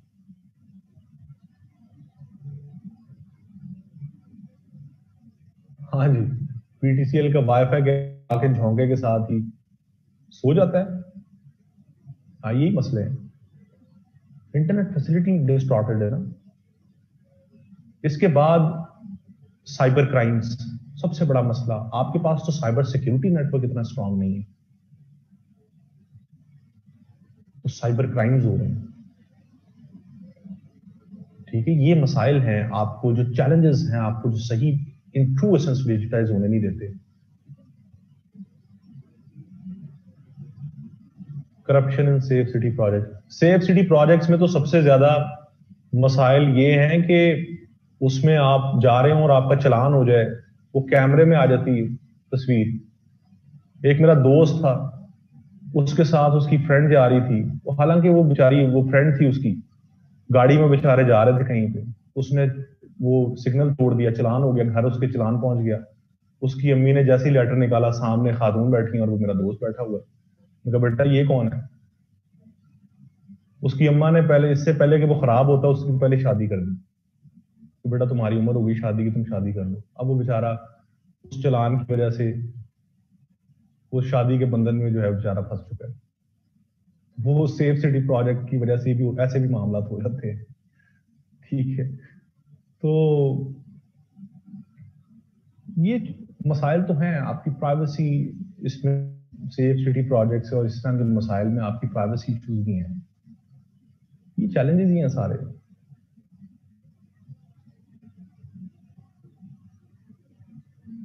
ठीक है, अच्छा जी, आगे बात करते हैं एंड पे सॉल्यूशंस क्या हैं। सॉल्यूशंस इसके ये हैं कि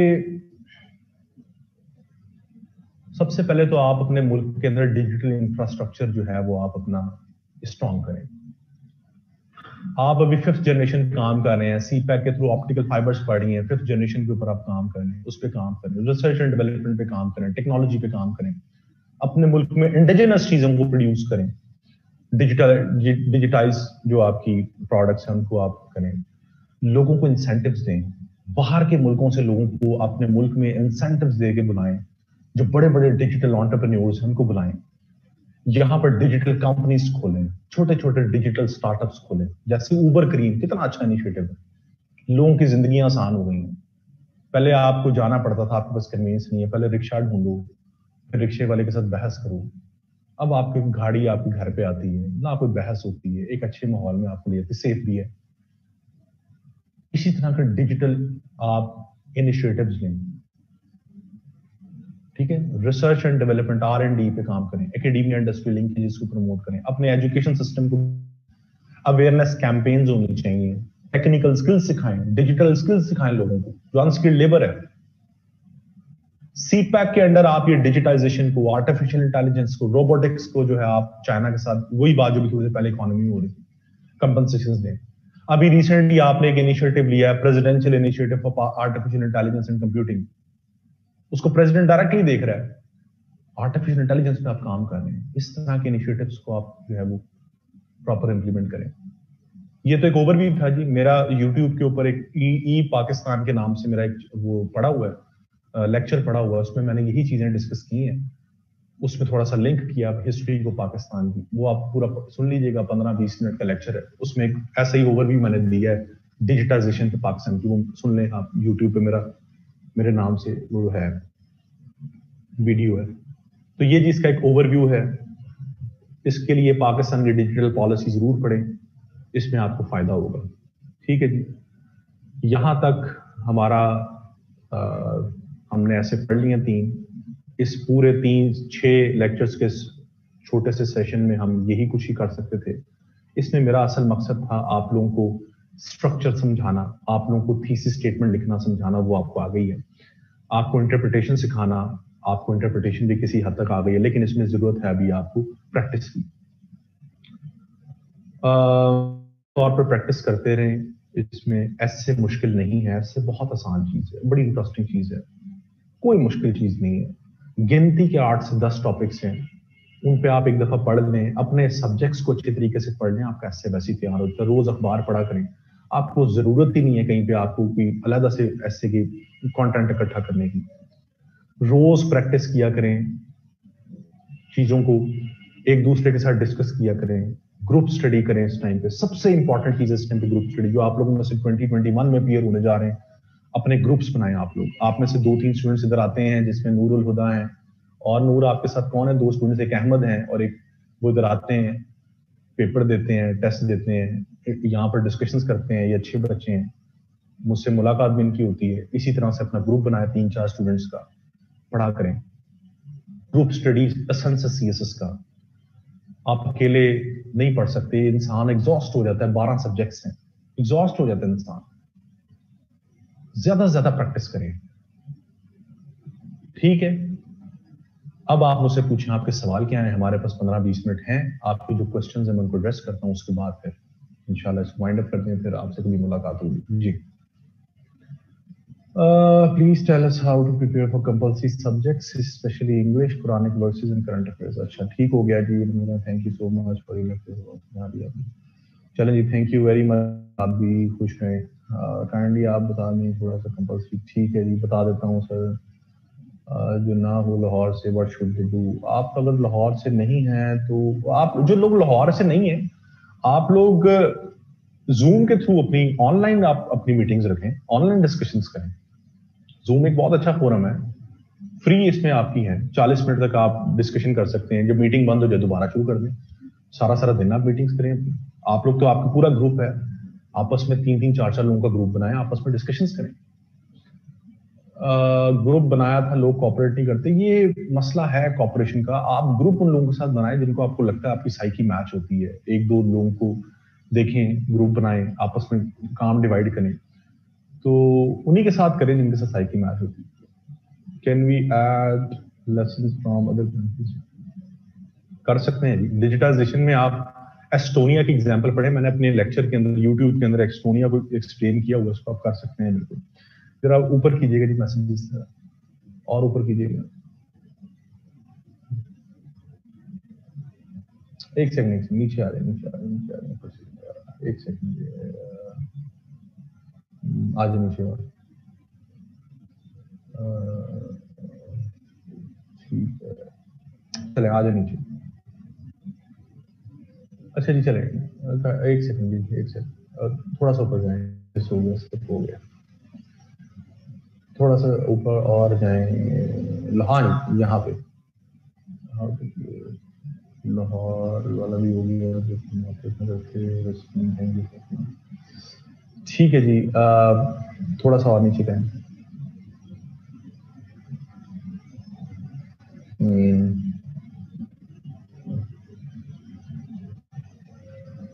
थैंक यू जी, आप लोग जो सब लोग कमेंट्स कर रहे हैं, आपको बहुत शुक्रिया है। और आज मैं आप लोगों से बहुत ही हाँ जी, सीएसएस के लिए आपको हार्ड फॉर्म में भी एप्लीकेशन लाजमी सबमिट करनी पड़ेगी, ठीक है।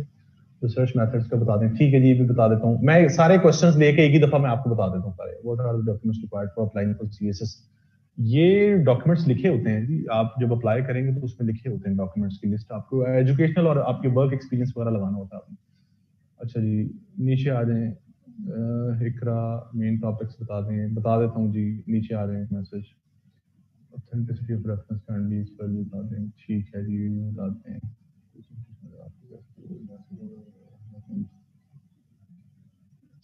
जो लोग दूसरी सिटी से हैं, आप लोग मिस सुमेरा को अपनी कुछ चीजें भेज सकते हैं। मैं अभी बिजी तो काफी ज्यादा हूँ, लेकिन मैं उनको चेक कर लूंगा। ये लिंक यूट्यूब का किसने भेज दिया है यहाँ पर? ये लेक्चर का लिंक है जी मेरे। कंपलसरी सब्जेक्ट का भी बता देता हूँ। ऑनलाइन का बहुत इशू,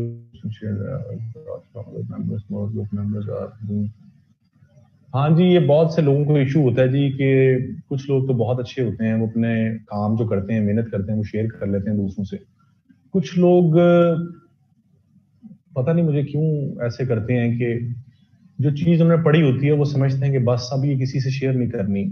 अपने नोट्स बनाकर अलमारी में लगाकर ऊपर से ताला लगा देते हैं उसको कि घर वाले भी कहीं ना पढ़ लें, वो ना कहीं लिख दें मेरे कोई बनाए हुए नोट्स या कुछ ऐसे। ऐसे नहीं करना चाहिए। शेयर किया करें एक दूसरे से चीजें। जितना ज्यादा शेयर करेंगे उतना ज्यादा नॉलेज जनरेट होता है। और कभी भी ये ना सोचें कि आपने चीज पढ़ ली है, अगर आप शेयर कर देंगे तो कोई आपसे आगे निकल जाएगा। कोई आगे नहीं निकलेगा आपसे।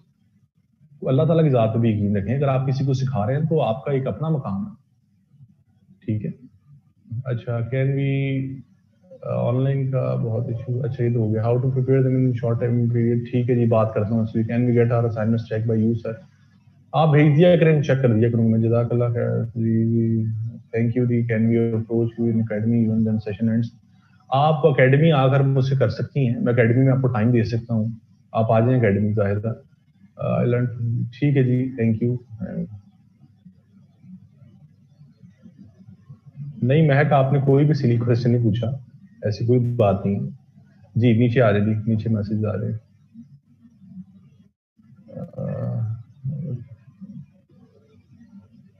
सेल्फिश नहीं होना चाहिए इंसान को, कभी भी नहीं होना चाहिए। दूसरों की मदद करें, अल्लाह ताला की ज़ात आपकी मदद करेगी। हमेशा शेयर किया करें अपने चीजें, इससे आपकी चीज। आज जो मैं पढ़ा रहा हूँ, आपको पता है कि मैं कोई सीएसपी नहीं हूँ, मैंने सीएसएस नहीं किया हुआ। मैंने पास जरूर किया लेकिन मैं एलोकेट नहीं हुआ ना। मैं कुछ आपको कोई अंग्रेजी का टीचर हूँ, ठीक है। मैंने कोई इंग्लिश लिटरेचर नहीं पढ़ा हुआ। मैं आपको ऐसे पता क्यों पढ़ाता हूँ? मैं जब खुद पढ़ा करता था ना, तो लोग मुझे पास चेक करवाने आया करते थे। मैं अपने दोस्तों को पढ़ाता होता था। हम एक लाइब्रेरी में पढ़ते थे, हम 4-5 दोस्त होते थे, तो मैं अपने दोस्तों को पढ़ाया करता था उधर। जो मैंने खुद सीखा होता था, जो पढ़ा होता था, मैं उनको तक कन्वे किया करता था। उससे मेरे अपने स्किल्स भी, एनालिटिकल स्किल्स स्ट्रांग होते गए और वो मेरे दोस्त पढ़ते होते थे मुझसे। उनके भी कॉन्सेप्ट्स क्लियर हो जाते थे। फिर मैं उनका चेक करता होता था। तो जब आसपास लोग बैठे होते थे ना, वो भी मेरे पास आ जाते थे चेक करवाने के, जी हमारा भी चेक कर दें। तो आप यकीन करें, जनवरी का टाइम था वो, जब फरवरी एक महीना रहता था एग्जाम में, वो पीक टाइम होता है, मैं उसमें भी किसी को ना नहीं करता था, मैं उनका चेक कर दिया करता था चीजें कि जी आप कुछ लेके आए, मैं चेक कर दूं। उस चीज ने मेरे एनालिटिकल स्किल्स को रिफाइन किया। उस चीज ने मुझे बताया कि असल में ये क्या क्या इश्यूज होते हैं राइटिंग्स के अंदर। वहां से मैंने पढ़ाना शुरू किया। अगर मैं वैसे सीधा पढ़ाने आ जाता तो मैं कभी नहीं पढ़ा सकता था, मेरे अंदर वो स्किल्स ही नहीं थे। चीजों ने डिफाइन किया। और हम 3-4 दोस्त थे, हम सब लोग कोऑपरेटिव थे, हम एक दूसरे की मदद किया करते थे, हमें कोई भी सेल्फिश नहीं था और होना भी नहीं चाहिए। ठीक है, और आज हम चारों लोग मुख्तलिफ फोरम्स में पढ़ा रहे हैं। ठीक है, तो बताने का मकसद ये है कि शेयर किया करें, अल्लाह ताला की ज़ात पे यकीन रखें, आपको उसका रिवॉर्ड जरूर मिलेगा। तो किसी को गलत गाइड ना करें। बहुत से लोग मैंने देखे हैं, वो एक होता है कि आपसे कोई मदद मांग रहे हैं, आप गाइड ना करें, वो तो एक और चीज है। आप गलत गाइड कर रहे हैं, वो उससे तो बुरी बात हो ही कोई नहीं सकती। तो आपस में कोऑपरेट किया करें, आप लोग आपस में ग्रुप्स बनाएं और ग्रुप स्टडी करें। मेरी कोई एकेडमी नहीं है, मेरा एक ऑनलाइन फोरम है जी, उसमें मैं आजकल नहीं पढ़ा रहा, क्योंकि मैं एक तो मैं अपनी खुद तैयारी कर रहा हूँ, और दूसरा मेरी यहाँ पर एंगेजमेंट बहुत ज्यादा है। यहाँ पे मैं बहुत ज्यादा एंगेज हूँ वर्ल्ड टाइम्स में। यहाँ मेरी रोज 6-6 क्लासेस हो रही, मेरा टाइम नहीं मिल रहा। यहाँ पर टाइम हो तो मैं जरूर पढ़ाऊँ, मेरे पास टाइम नहीं है बिल्कुल। From Punjab at loss. अच्छा जी, मैं आपके क्वेश्चंस के एड्रेस कर देता हूँ। देखें जी, सबसे पहले बात करें स्टूडेंट्स कुछ कंपल्सरी सब्जेक्ट्स की। कंपल्सरी सब्जेक्ट्स में जहां तो बात है करंट अफेयर्स की, तो करंट अफेयर्स में सिर्फ और सिर्फ आपने अखबार पढ़ना है। आपका पेपर अखबार में से आना है। आप पिछले 5 साल के पेपर्स निकाल के देख लें, जो जो उस साल की डेवलप से पेपर आया, अखबार पढ़ना है। और मैंने आपको नेशनल डिफेंस यूनिवर्सिटी और ISSI.org.pk 2 सोर्सेज बताए थे, यहां से पढ़ना है। ये 2 सोर्सेज से आर्टिकल्स पढ़ें और अखबार पढ़ें, कुछ नहीं पढ़ना, कुछ भी नहीं पढ़ना। आपका करंट अफेयर्स तैयार हो जाएगा, आपको किसी किस्म का मसला नहीं होगा। इस्लामियत की आयात कैसे याद करनी है? रोज की 2-2, 3-3 आयात याद करें। रोज 15 से 20 मिनट रख लें कि मैंने ये 2 आयात याद करनी, 3 आयात याद करनी, उनको क्रैम करें। अंग्रेजी में idioms, pair of words, synonym antonyms की भी ये टेक्निक होनी चाहिए। रोज का 1 घंटा आपने रखना है, आधा घंटा इडियम्स, पेयर ऑफ वर्ड्स और सिनोनिम एंटोनिम्स। 1 घंटा रख लें इन चीजों के लिए, आधा घंटा रख लें अपनी इस्लामियत की आयात के लिए। क्या इस्लामियत की आयात 3 याद करनी है? जरूरी नहीं है कि आप उसकी अरबी भी याद करें, आप उर्दू तर्जुमा याद कर लें, लेकिन आपको पता होना चाहिए कि कुरान की किस सूरत में लिखी है, सूरत का नाम भी याद होना चाहिए।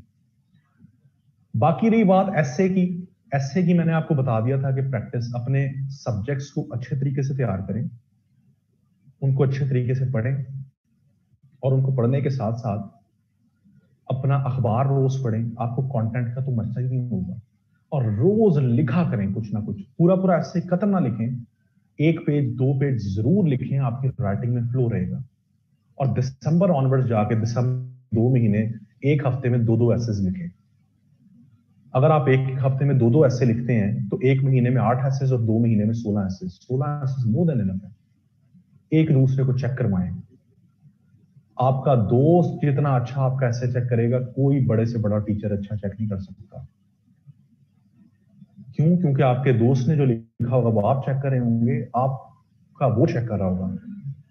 तो आप कंपैरेटिव एनालिसिस करेंगे, अच्छा मैंने ऐसे लिखा था, इसने ऐसे लिखा है, मैंने ये गलती की, इसने ये की है। वहां से आपको पता चलेगा कि असल में ऐसे में गलतियां होती कहां से हैं।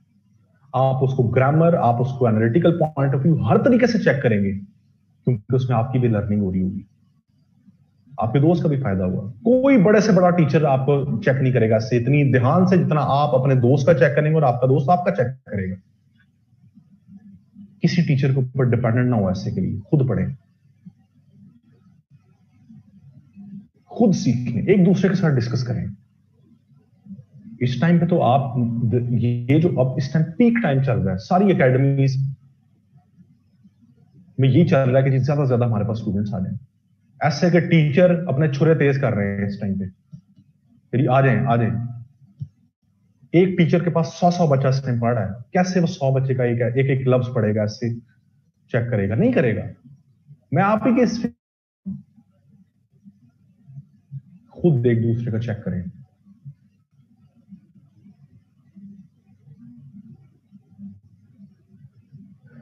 ठीक है।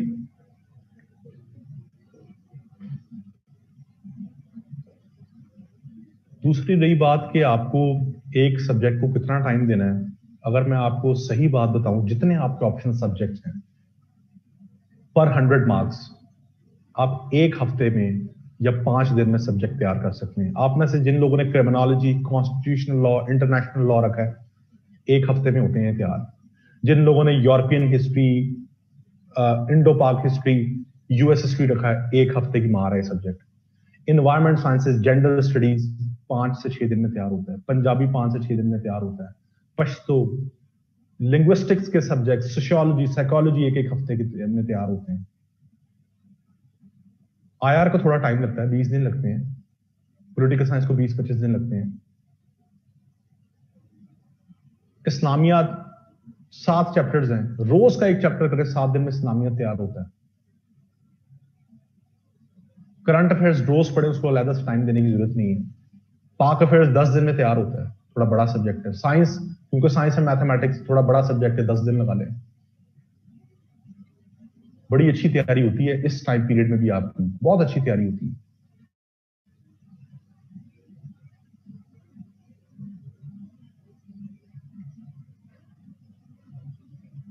और सवाल ये कि कितने आवर्स पढ़ना चाहिए, ये मैं नहीं बता सकता, ये कोई भी नहीं बता सकता कितने आवर्स पढ़ना चाहिए। जो लोग आकर बैठ जाते हैं ना, आखिर ही 50 घंटे पढ़ना चाहिए, एक एक 2 दिन में, 3 दिन में। आप एक दिन में 24 घंटे हैं तो 22 घंटे पढ़े, 2 घंटे सोए, 18 घंटे पढ़े। ये लोग मिस गाइड करते हैं, इन्होंने खुद भी नहीं पढ़ा होता।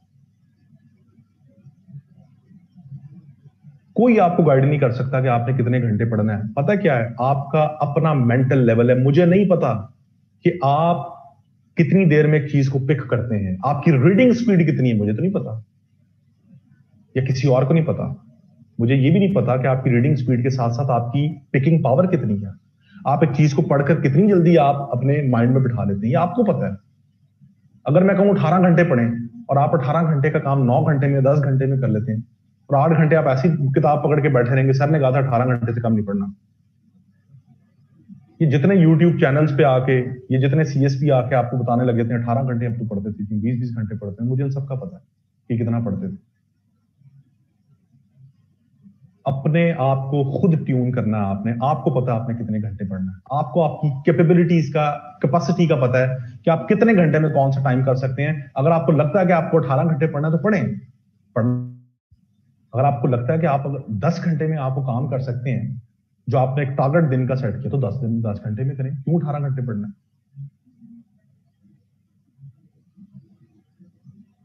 तो सीएसएस कोई मुश्किल चीज नहीं है। सीएसएस एक बहुत आसान एग्जाम है। ये बीए लेवल का इम्तिहान है। अगर आप सब लोग यूनिवर्सिटी ग्रेजुएट्स हैं, बीए तो एटलीस्ट सबने किया ना। अगर नहीं किया तो फिर आप ये क्लास क्यों ले रहे हैं? अगर बीए तो किया ना सबने, आप सब लोग यहाँ पे पीएचडी स्कॉलर्स बैठे हुए हैं, डॉक्टर्स हैं, इंजीनियर्स हैं, मास्टर्स किया हुआ है, एमफिल किया हुआ है, बैचलर्स, ऑनर्स किए हुए हैं, किए है ना। अगर मैं आप सबको कहूं कि बीए का इम्तिहान देना तो कोई मुश्किल बात होगी आपके लिए?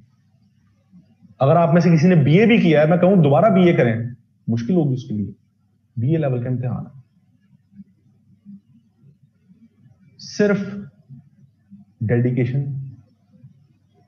कमिटमेंट, कंसिस्टेंसी और राइट डायरेक्शन, दैट्स इट। और तीसरी चीज लक। मुझसे जब स्टूडेंट्स पूछते हैं कि जी सीएसएस के लिए क्या जरूरी है, कैसे पास किया जाता है, वो कौन लोग जो सीएसएस करते हैं, मैं कहता हूं 3 चीजें होती हैं सीएसएस करने के लिए। नंबर 1, नॉलेज होना जरूरी है। नॉलेज नहीं है, मेहनत करें, नॉलेज आ जाएगा। दूसरी चीज है आपके दिमागी एनालिटिकल स्किल्स। आप चीजों को एनालिटिकली देखते कैसे हैं। अगर आपका एनालिसिस इतना स्ट्रांग नहीं है, आप चीज को समझने में मुश्किल होती है, तो आप मेहनत करेंगे वो भी ठीक हो जाएगी। तीसरी चीज है लक। अगर आपके नसीब में लिखा है तो वो मिलना ही मिलना है, नहीं लिखा तो नहीं मिलना। जितनी मर्जी मेहनत कर ले नहीं मिलना।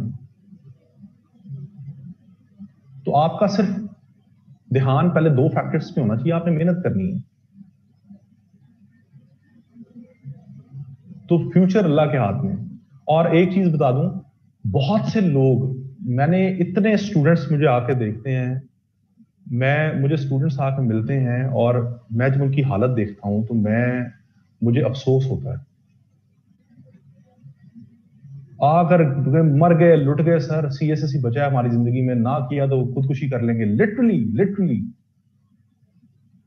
ना हुआ तो सीएसएस उजड़ जाएंगे, जिंदगी बर्बाद हो जाएगी। भाई नहीं हुआ तो ना हो।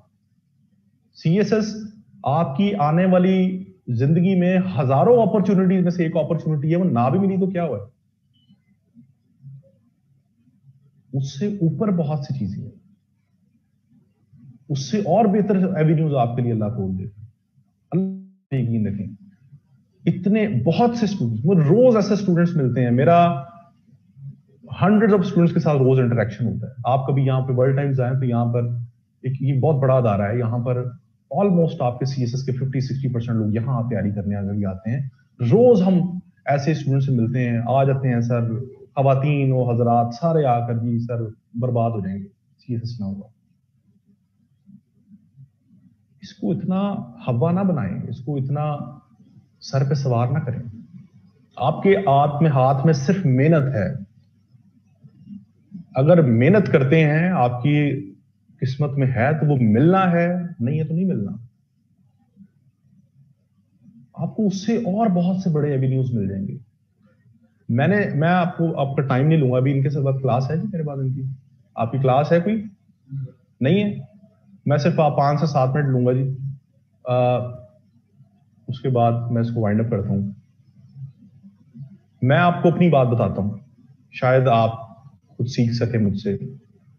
मैं अमेरिका के अंदर जॉब कर रहा था, मैं वो जॉब छोड़ के आया पाकिस्तान। मुझे सबसे ज्यादा मेरा मोटिव था कि मैं सीएसएस करना चाहता हूं, मैं पाकिस्तान में रहना चाहता हूं, पाकिस्तान के लिए काम करना चाहता हूं। मैं वापस आया और मैंने सीएसएस की तैयारी शुरू की। मुझे मेरे वालिद साहब ने कहा कि बेटा तुम ना करो, ये बड़ा मुश्किल है। उन्होंने कहा जब मैं बचपन में देखता था लोग सीएसएस करते थे, वो 18-18, 20-20 घंटे पढ़ते थे, तुमसे नहीं होगा। तुम किधर आ गए हो?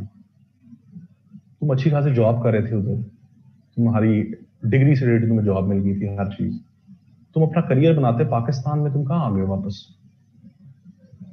मैंने उन्हें कहा जी मुझे एक कोशिश करने दें। पहले मैंने 2017 में अटेम्प्ट दी थी, वो एक बहुत इमेच्योर अटेम्प्ट थी, मुझे पता ही कुछ नहीं था। उसके बाद मेरी जॉब हो गई थी, मैं चला गया, तो मैं फिर वापस आ गया। मैंने 1 साल मेहनत की, मैंने सीएसएस की अटेम्प्ट दी और अटेम्प्ट के बाद मेरे पास कोई रास्ता नहीं था कि मैं क्या करता। बाहर में जाना नहीं चाहता था, पाकिस्तान में काम करना चाहता था। पाकिस्तान में मेरे सोर्स ऑफ रेवेन्यू मेरे पास कोई नहीं था। मुनासिब तो नहीं लगता बताते हुए, लेकिन फिर भी ये चीज मैं आपको बताता हूं ताकि आपको थोड़ा इंटेंसिटी का पता हो। मैं 6 लाख रुपया कमाता था, 23 साल मेरी उम्र थी जब मुझे जॉब हुई अमेज़ॉन में। अमेज़ॉन में काम करता था मैं, तो छोड़ के मैं वापस आया था। अब जब आप वापस आते हैं ना, आपके ऊपर सोसाइटल प्रेशर होता है, सोसाइटल प्रेशर होता है आपके ऊपर। तो मैंने जब सीएसएस का इम्तिहान दे दिया, 1 साल मैंने पढ़ा, हर कोई पूछता था बेटा क्या कर रहा है आपका, बेटा क्या कर रहा है, वालिदैन से बेटा वो क्या बताएं बेटा क्या कर रहा है, बेटा तो कुछ नहीं कर रहा। बाहर आ गया। मैंने जब इम्तिहान दिया तो फिर मेरे पास चांस था कि मैं अमेरिका चले जाऊं। मुझे दोबारा ऑफर आई वहां से कि आप आ जाएं अगर आना चाहते हैं। मेरे फादर ने मुझे कहा कि इम्तिहान दे दिया तो चले जाओ। मैंने कहा जी मेरा दिल नहीं करता, मैं इधर ही रहूंगा और कुछ ना कुछ कर लूंगा। मैं दरअसल फैसलाबाद से हूँ। मैंने अपने वालिद साहब को कहा कि ना मैं लाहौर जाके ना पढ़ाना शुरू कर देता हूँ अकेडमी में। मेरे वालिद साहब ने कहा कि यार तुम पागल हो, मतलब अकेडमीज में कहाँ तुम पढ़ाओगे, तुम बाहर से पढ़े हो, तुम अच्छी एक नौकरी कर रहे थे, यहाँ पर आके अकेडमीज में तुम 5, 7, 10 हज़ार पे क्या पढ़ाओगे, अकेडमीज तो इतनी पैसे देती हैं। मैंने कहा मैं गुजार कर लूंगा और मैं ना इंडिपेंडेंट होना चाहता हूँ, मैं आपके ऊपर बर्डन नहीं बनना चाहता। उन्होंने कहा कोई बर्डन वाली तो बात ही नहीं बेटा तुम, लेकिन मैं ये नहीं चाहता कि आप इतना पढ़कर आप किसी एकेडमी में जाकर पढ़ाओ। मैंने कहा जी आप मुझे मौका दे दो। उन्होंने कहा आपकी मर्जी है, आप जो करना चाहते कर लो। मेरे पास ऑप्शन था, मैं जा सकता था, नहीं गया। 2019 की अटेम्प्ट दी मैंने। 2019 की अटेम्प्ट देने के बाद मैं लाहौर आया और मैंने एक छोटी सी एकेडमी में पढ़ाना शुरू कर दिया। और मैंने अपने वालिद साहब को कहा कि जी मैं अब इंडिपेंडेंट हूं और मैं अब आपसे पैसे नहीं लूंगा। उन्होंने कभी भी ऐसे, ये नहीं था कि वो रेजिस्ट कर रहे थे, कभी भी रेजिस्ट नहीं किया था। मैंने कहा मैं इंडिपेंडेंट होना चाहता हूं, मुझे शर्म आती थी उनसे। जब मैं यहां पर आया और मैंने एक एकेडमी में पढ़ाना शुरू किया, सबसे पहले मैं डेमो लेक्चर दिया 2 एकेडमीज में आके कि जी मैं पढ़ाना चाहता हूं आपके पास। उन्होंने कहा जी आ जाए। मैंने कहा जी, मैंने उन्हें अपनी मजबूरी बताई। मैंने कहा जी मैं दरअसल जो हूं ना, मैंने खुद यहाँ पे अपना सरवाइव करना है, अपना अर्न खुद करना है, तो मैंने अपने घर वालों से पैसे नहीं लेने। तो मुझे आप कम से कम इतना जरूर बताएंगे आप एक लेक्चर के मुझे कितने पैसे देंगे और कितने लेक्चर्स देंगे, ताकि मुझे पता हो कि क्या मैं सरवाइव कर सकता हूँ या नहीं। उन्होंने कहा जी हम बहुत लेक्चर देंगे। अच्छा, डेमो लेक्चर मैंने दिया तो उन्हें पसंद आ गया था क्लास को। क्लास कह रही थी कि जी हमने पढ़ना है टीचर से। उन्होंने कहा जी आप बेफिक्र होकर अरसलान साहब शिफ्ट हो जाए लाहौर, हम आपको बहुत लेक्चर देंगे, आप टेंशन ना लें। मैं सीधा साधा सा बंदा था, मैं उनकी बातों में आके लाहौर शिफ्ट हो गया। मुझे आज भी याद है, मैंने अपने फादर से 22,000 लिया, मैं लाहौर आया और लाहौर आके मैंने एक हॉस्टल छोटा सा लिया, उसमें मैं रहना शुरू हो गया। एक हफ्ता गुजर गया, मैंने उन्हें बता दिया एकेडमीज को कि जी मैं आ गया, मुझे लेक्चर दे दीजिएगा। एक हफ्ते में मुझे कोई लेक्चर नहीं मिला। मैं बड़ा परेशान, रातों को मुझे नींद ना आनी कि मैंने अपने फादर को भी कहा है कि जी मैं खुद इंडिपेंडेंट हूँगा। वो परेशान हो गए कि ये इधर भी कुछ नहीं कर रहा, ये बाहर भी नहीं जा सका। मेरे फादर ने मुझसे फोन करके पूछा कि बेटा पैसे हैं? मैंने कहा जी हैं, मेरे पास पैसे। मैं रोज सुबह उठता था, एकेडमीज को फोन करता था, उन 2 ही एकेडमीज को कि जी मुझे लेक्चर नहीं। वो कहते सना साहब कल रखेंगे, कल रखेंगे, आज नहीं अगले हफ्ते रखेंगे। मुझे आज भी याद है, मैंने पहले महीने में सिर्फ 6,000 अर्न किया। मेरा हॉस्टल जिसमें मैं रहता था उसका रेंट सिर्फ 12,000। तो मैंने फिर अपने वालिद से बड़ी शर्मिंदगी से पैसे मांगे। मेहनत करता रहा, मैं मेहनत करता रहा। एक टाइम ये आया, विद इन 2 to 3 मंथ्स मैंने इतनी मेहनत की कि 3 मंथ्स के अंदर अंदर वो दोनों एकेडमीज को मैंने चलाना शुरू कर दिया। वो डिपेंडेंट हो गई मेरे ऊपर। स्टूडेंट्स का रिस्पॉन्स आना शुरू हो गया। उन्होंने कहा जी हमने इन्हीं से पढ़ना है। नाम नहीं मैं उनके एकेडमीज के लूंगा, आप जानते हैं उनको, आप सब जानते होंगे। अगर आपको एकेडमीज का पता ना, लाहौर अभी बड़ी प्रोमिनेंट अकेडमी है वो दोनों एकेडमीज मैंने चलाई हैं, खुद चलाई हैं मैंने। एक टाइम वो आया कि मैंने खुद एकेडमीज चलाई। मेरा ये ख्वाब था वर्ल्ड टाइम्स पढ़ाना। जब मैं पहली दफा आया, अदील साहब से मिला मैंने कहा जी मैं पढ़ाना चाहता हूँ। इन्होंने कहा कि तुम्हारी कंपिटेंस क्या है, क्रेडेंशियल्स क्या है आपके? मैंने कहा सर मैंने CSS दी है। इन्होंने कहा हम तो ऐसे लोग को नहीं रखते। इसलिए कोई बात नहीं, चला गया मैं। फिर एक टाइम आया कि वर्ल्ड टाइम्स ने मुझे खुद फोन किया कि जी आप पढ़ाना चाहते हैं? मैंने कहा मैं पढ़ाना चाहता हूँ। मैं वर्ल्ड टाइम्स आ गया। वो दिन था और आज का दिन है। CSS तो मेरा नहीं हुआ। आज मैं उतने ही पैसे कमाता हूं जितने मैं अमेरिका में कमाता था। विद इन 1.5 ईयर्स मैंने इतना ग्रो किया। तो बताने का मकसद ये है कि CSS, कामयाबी का मेयार CSS पास होना नहीं है। मेरा CSS पास नहीं हुआ, पास हो गया, एलोकेशन नहीं हुई। लेकिन मेरे लिए अल्लाह ने कोई ऐसे एवेन्यूज खोल दिए, मुझे अल्लाह ने इज्जत भी दी, मुझे पैसे भी दिए। मैं उतने ही पैसे अर्न करता हूँ जितने मैं अमेरिका में करता। मेरी ख्वाहिश पाकिस्तान में रहना थी, पाकिस्तान के लिए काम करना। इसी तरह से जो लोग बहुत ज्यादा अपने आप को वो कर लेते हैं, स्टूडेंट्स बहुत ज्यादा ओवर कॉन्शियस हो जाते हैं, सर पे CSS को सवार कर लेते हैं। मैं उन्हें यही समझाता हूँ कि CSS जो है ये लक की गेम है। अब मैं आपको ये बताता हूँ, मैंने 2 साल मेहनत की। 1 साल मैंने फुल फ्लेज पढ़ा, उसके बाद पेपर दिए, फिर 7 महीने इंतजार किया, रिटर्न का आया, फिर इंटरव्यू दिया, फिर 6 महीने इंतजार किया। At the end of the day मैं कहीं पे भी नहीं खड़ा था। 2.5 साल के बाद मेरी एलोकेशन नहीं हुई, मैं कहीं पे भी नहीं खड़ा। तो सीएसएस एक बहुत अनप्रिडिक्टेबल चीज है, अनसर्टन चीज है। आप ख्वाब जरूर रखें से पास होने का, लेकिन अगर वो ख्वाब टूट जाए तो डीमोटिवेट ना हो। जिस दिन मेरे सीएसएस का रिजल्ट आया था, मैं आपको बता नहीं सकता कि मैं कितने मुश्किल टाइम से गुजरा था। मेरे फादर को कोरोना वायरस, मेरे फादर एडमिट थे, और वो मेरे बारे में, मेरा जब से सीएसएस हुआ था, वो बहुत खुश थे। हम एक मिडिल क्लास घर से ताल्लुक रखते हैं, मैं, मेरे वालिद साहब। एक मिडिल क्लास आदमी का सबसे बड़ा ख्वाब क्या होता है कि उसका बेटा सीएसएस कर ले। तो मैंने जिस दिन सीएसएस पास किया था तो वो बहुत ज्यादा खुश थे। जिंदगी का, सब कहते हैं, उन्होंने खुद कहा कि जिंदगी का सबसे खुशी का दिन है मेरा कि तुमने रिटर्न पास कर लिया। वो दिन था और आखिरी दिन था। रोज मुझे पूछते थे रिजल्ट आ रहा है, बस इंटरव्यू कैसा हुआ है, अच्छा हुआ था, एलोकेशन हो जाएगी। बहुत कंसर्न थे मेरे बारे में। 3 जून को मैं यहीं पे लेक्चर दे रहा था, मुझे घर से कॉल आई कि उनको कोरोना वायरस हो गया। मैंने लेक्चर छोड़ा, पे घर चला गया। घर जब गया तो पता चला कि हालात बहुत खराब हैं पूरे पाकिस्तान में। कहीं पे भी कोरोना पेशेंट्स को नहीं ले रहे प्राइवेट हॉस्पिटल्स में। एक ही ऑप्शन था, वो था गवर्नमेंट हॉस्पिटल। वहां मैं जाना नहीं चाहता था। मैंने एक दिन वेट किया, फादर की कंडीशन डिटेरियोरेट होना शुरू हो गई। मुझे अल्टीमेटली मुझे लेके जाना पड़ा पब्लिक हॉस्पिटल, जो गवर्नमेंट हॉस्पिटल, और उनका ट्रीटमेंट चल रहा था गवर्नमेंट हॉस्पिटल में। 18 तारीख को मेरा रिजल्ट आया था। 18 को सुबह मैं उनके पास था और उन्होंने मुझसे पूछा कि रिजल्ट कब आ रहा है। मैंने कहा जी आज आ रहा है। तो कहते हैं इंशाल्लाह सब कुछ अच्छा होगा। तो मैं सुबह उनको हॉस्पिटल छोड़ के घर, और घर अब रिजल्ट आना था, वो भी वेट कर रहे थे, तबीयत ठीक नहीं थी उनकी, बड़ा कंसर्न थे। मेरा एक स्टूडेंट एफपीएससी सीक्रेसी ब्रांच में होता है, उसने मुझे 2 घंटे पहले रिजल्ट बता दिया कि सर आपकी एलोकेशन नहीं हुई। मुझे 1% भी दुख नहीं हुआ, 1% भी मुझे शॉक नहीं लगा कि मेरा नहीं हुआ। हालांकि मैं सोच रहा था मैं टॉप 10 या टॉप 15 में शायद हूं, मेरी एलोकेशन ही नहीं हुई। 1 सेकंड के लिए भी मुझे नहीं लगा। मुझे उसने बताया कि सर आपकी एलोकेशन नहीं हुई। मैंने कहा अच्छा। वो इसलिए कि मैं बहुत ज्यादा परेशान था अपने फादर की तबीयत को लेकर, बहुत ज्यादा परेशान था। मेरे फादर ने मुझे हॉस्पिटल से फोन किया, रिजल्ट आ गया। मैंने कहा नहीं आया। मैंने कहा रिजल्ट डिले हो गया 15 दिन। कहते अच्छा।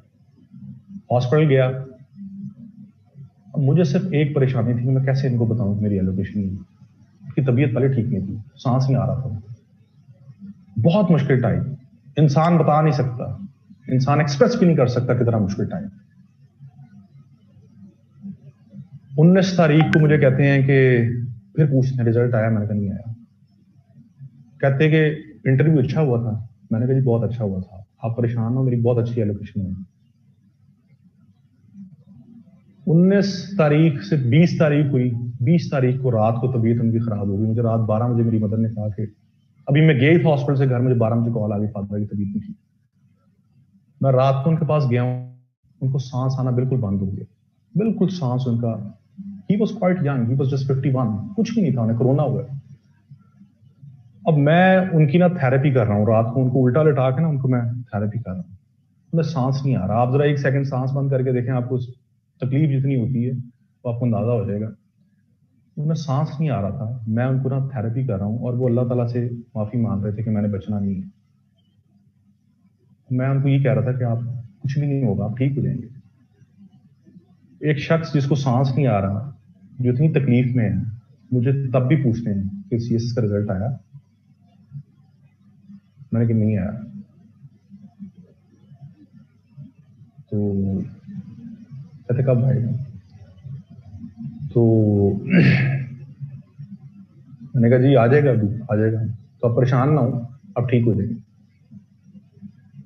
वो रात बहुत मुश्किल थी, मैं उनके साथ था और वो बस बहुत तकलीफ में थे, लेकिन उन्होंने फिर भी पूछते रहे। He was very much concern. सुबह 11 बजे उनकी डेथ हो गई। वो दिन है और आज का दिन है, मैं सो नहीं सकता रात को, मैं सो नहीं सकता। वो हर चीज, उनकी हर एक एक बात सोच के, उनकी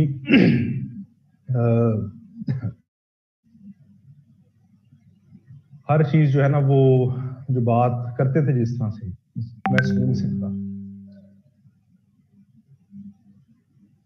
तो खैर बताने का मकसद है कि इसको जिंदगी मौत का हिस्सा ना बनाएं।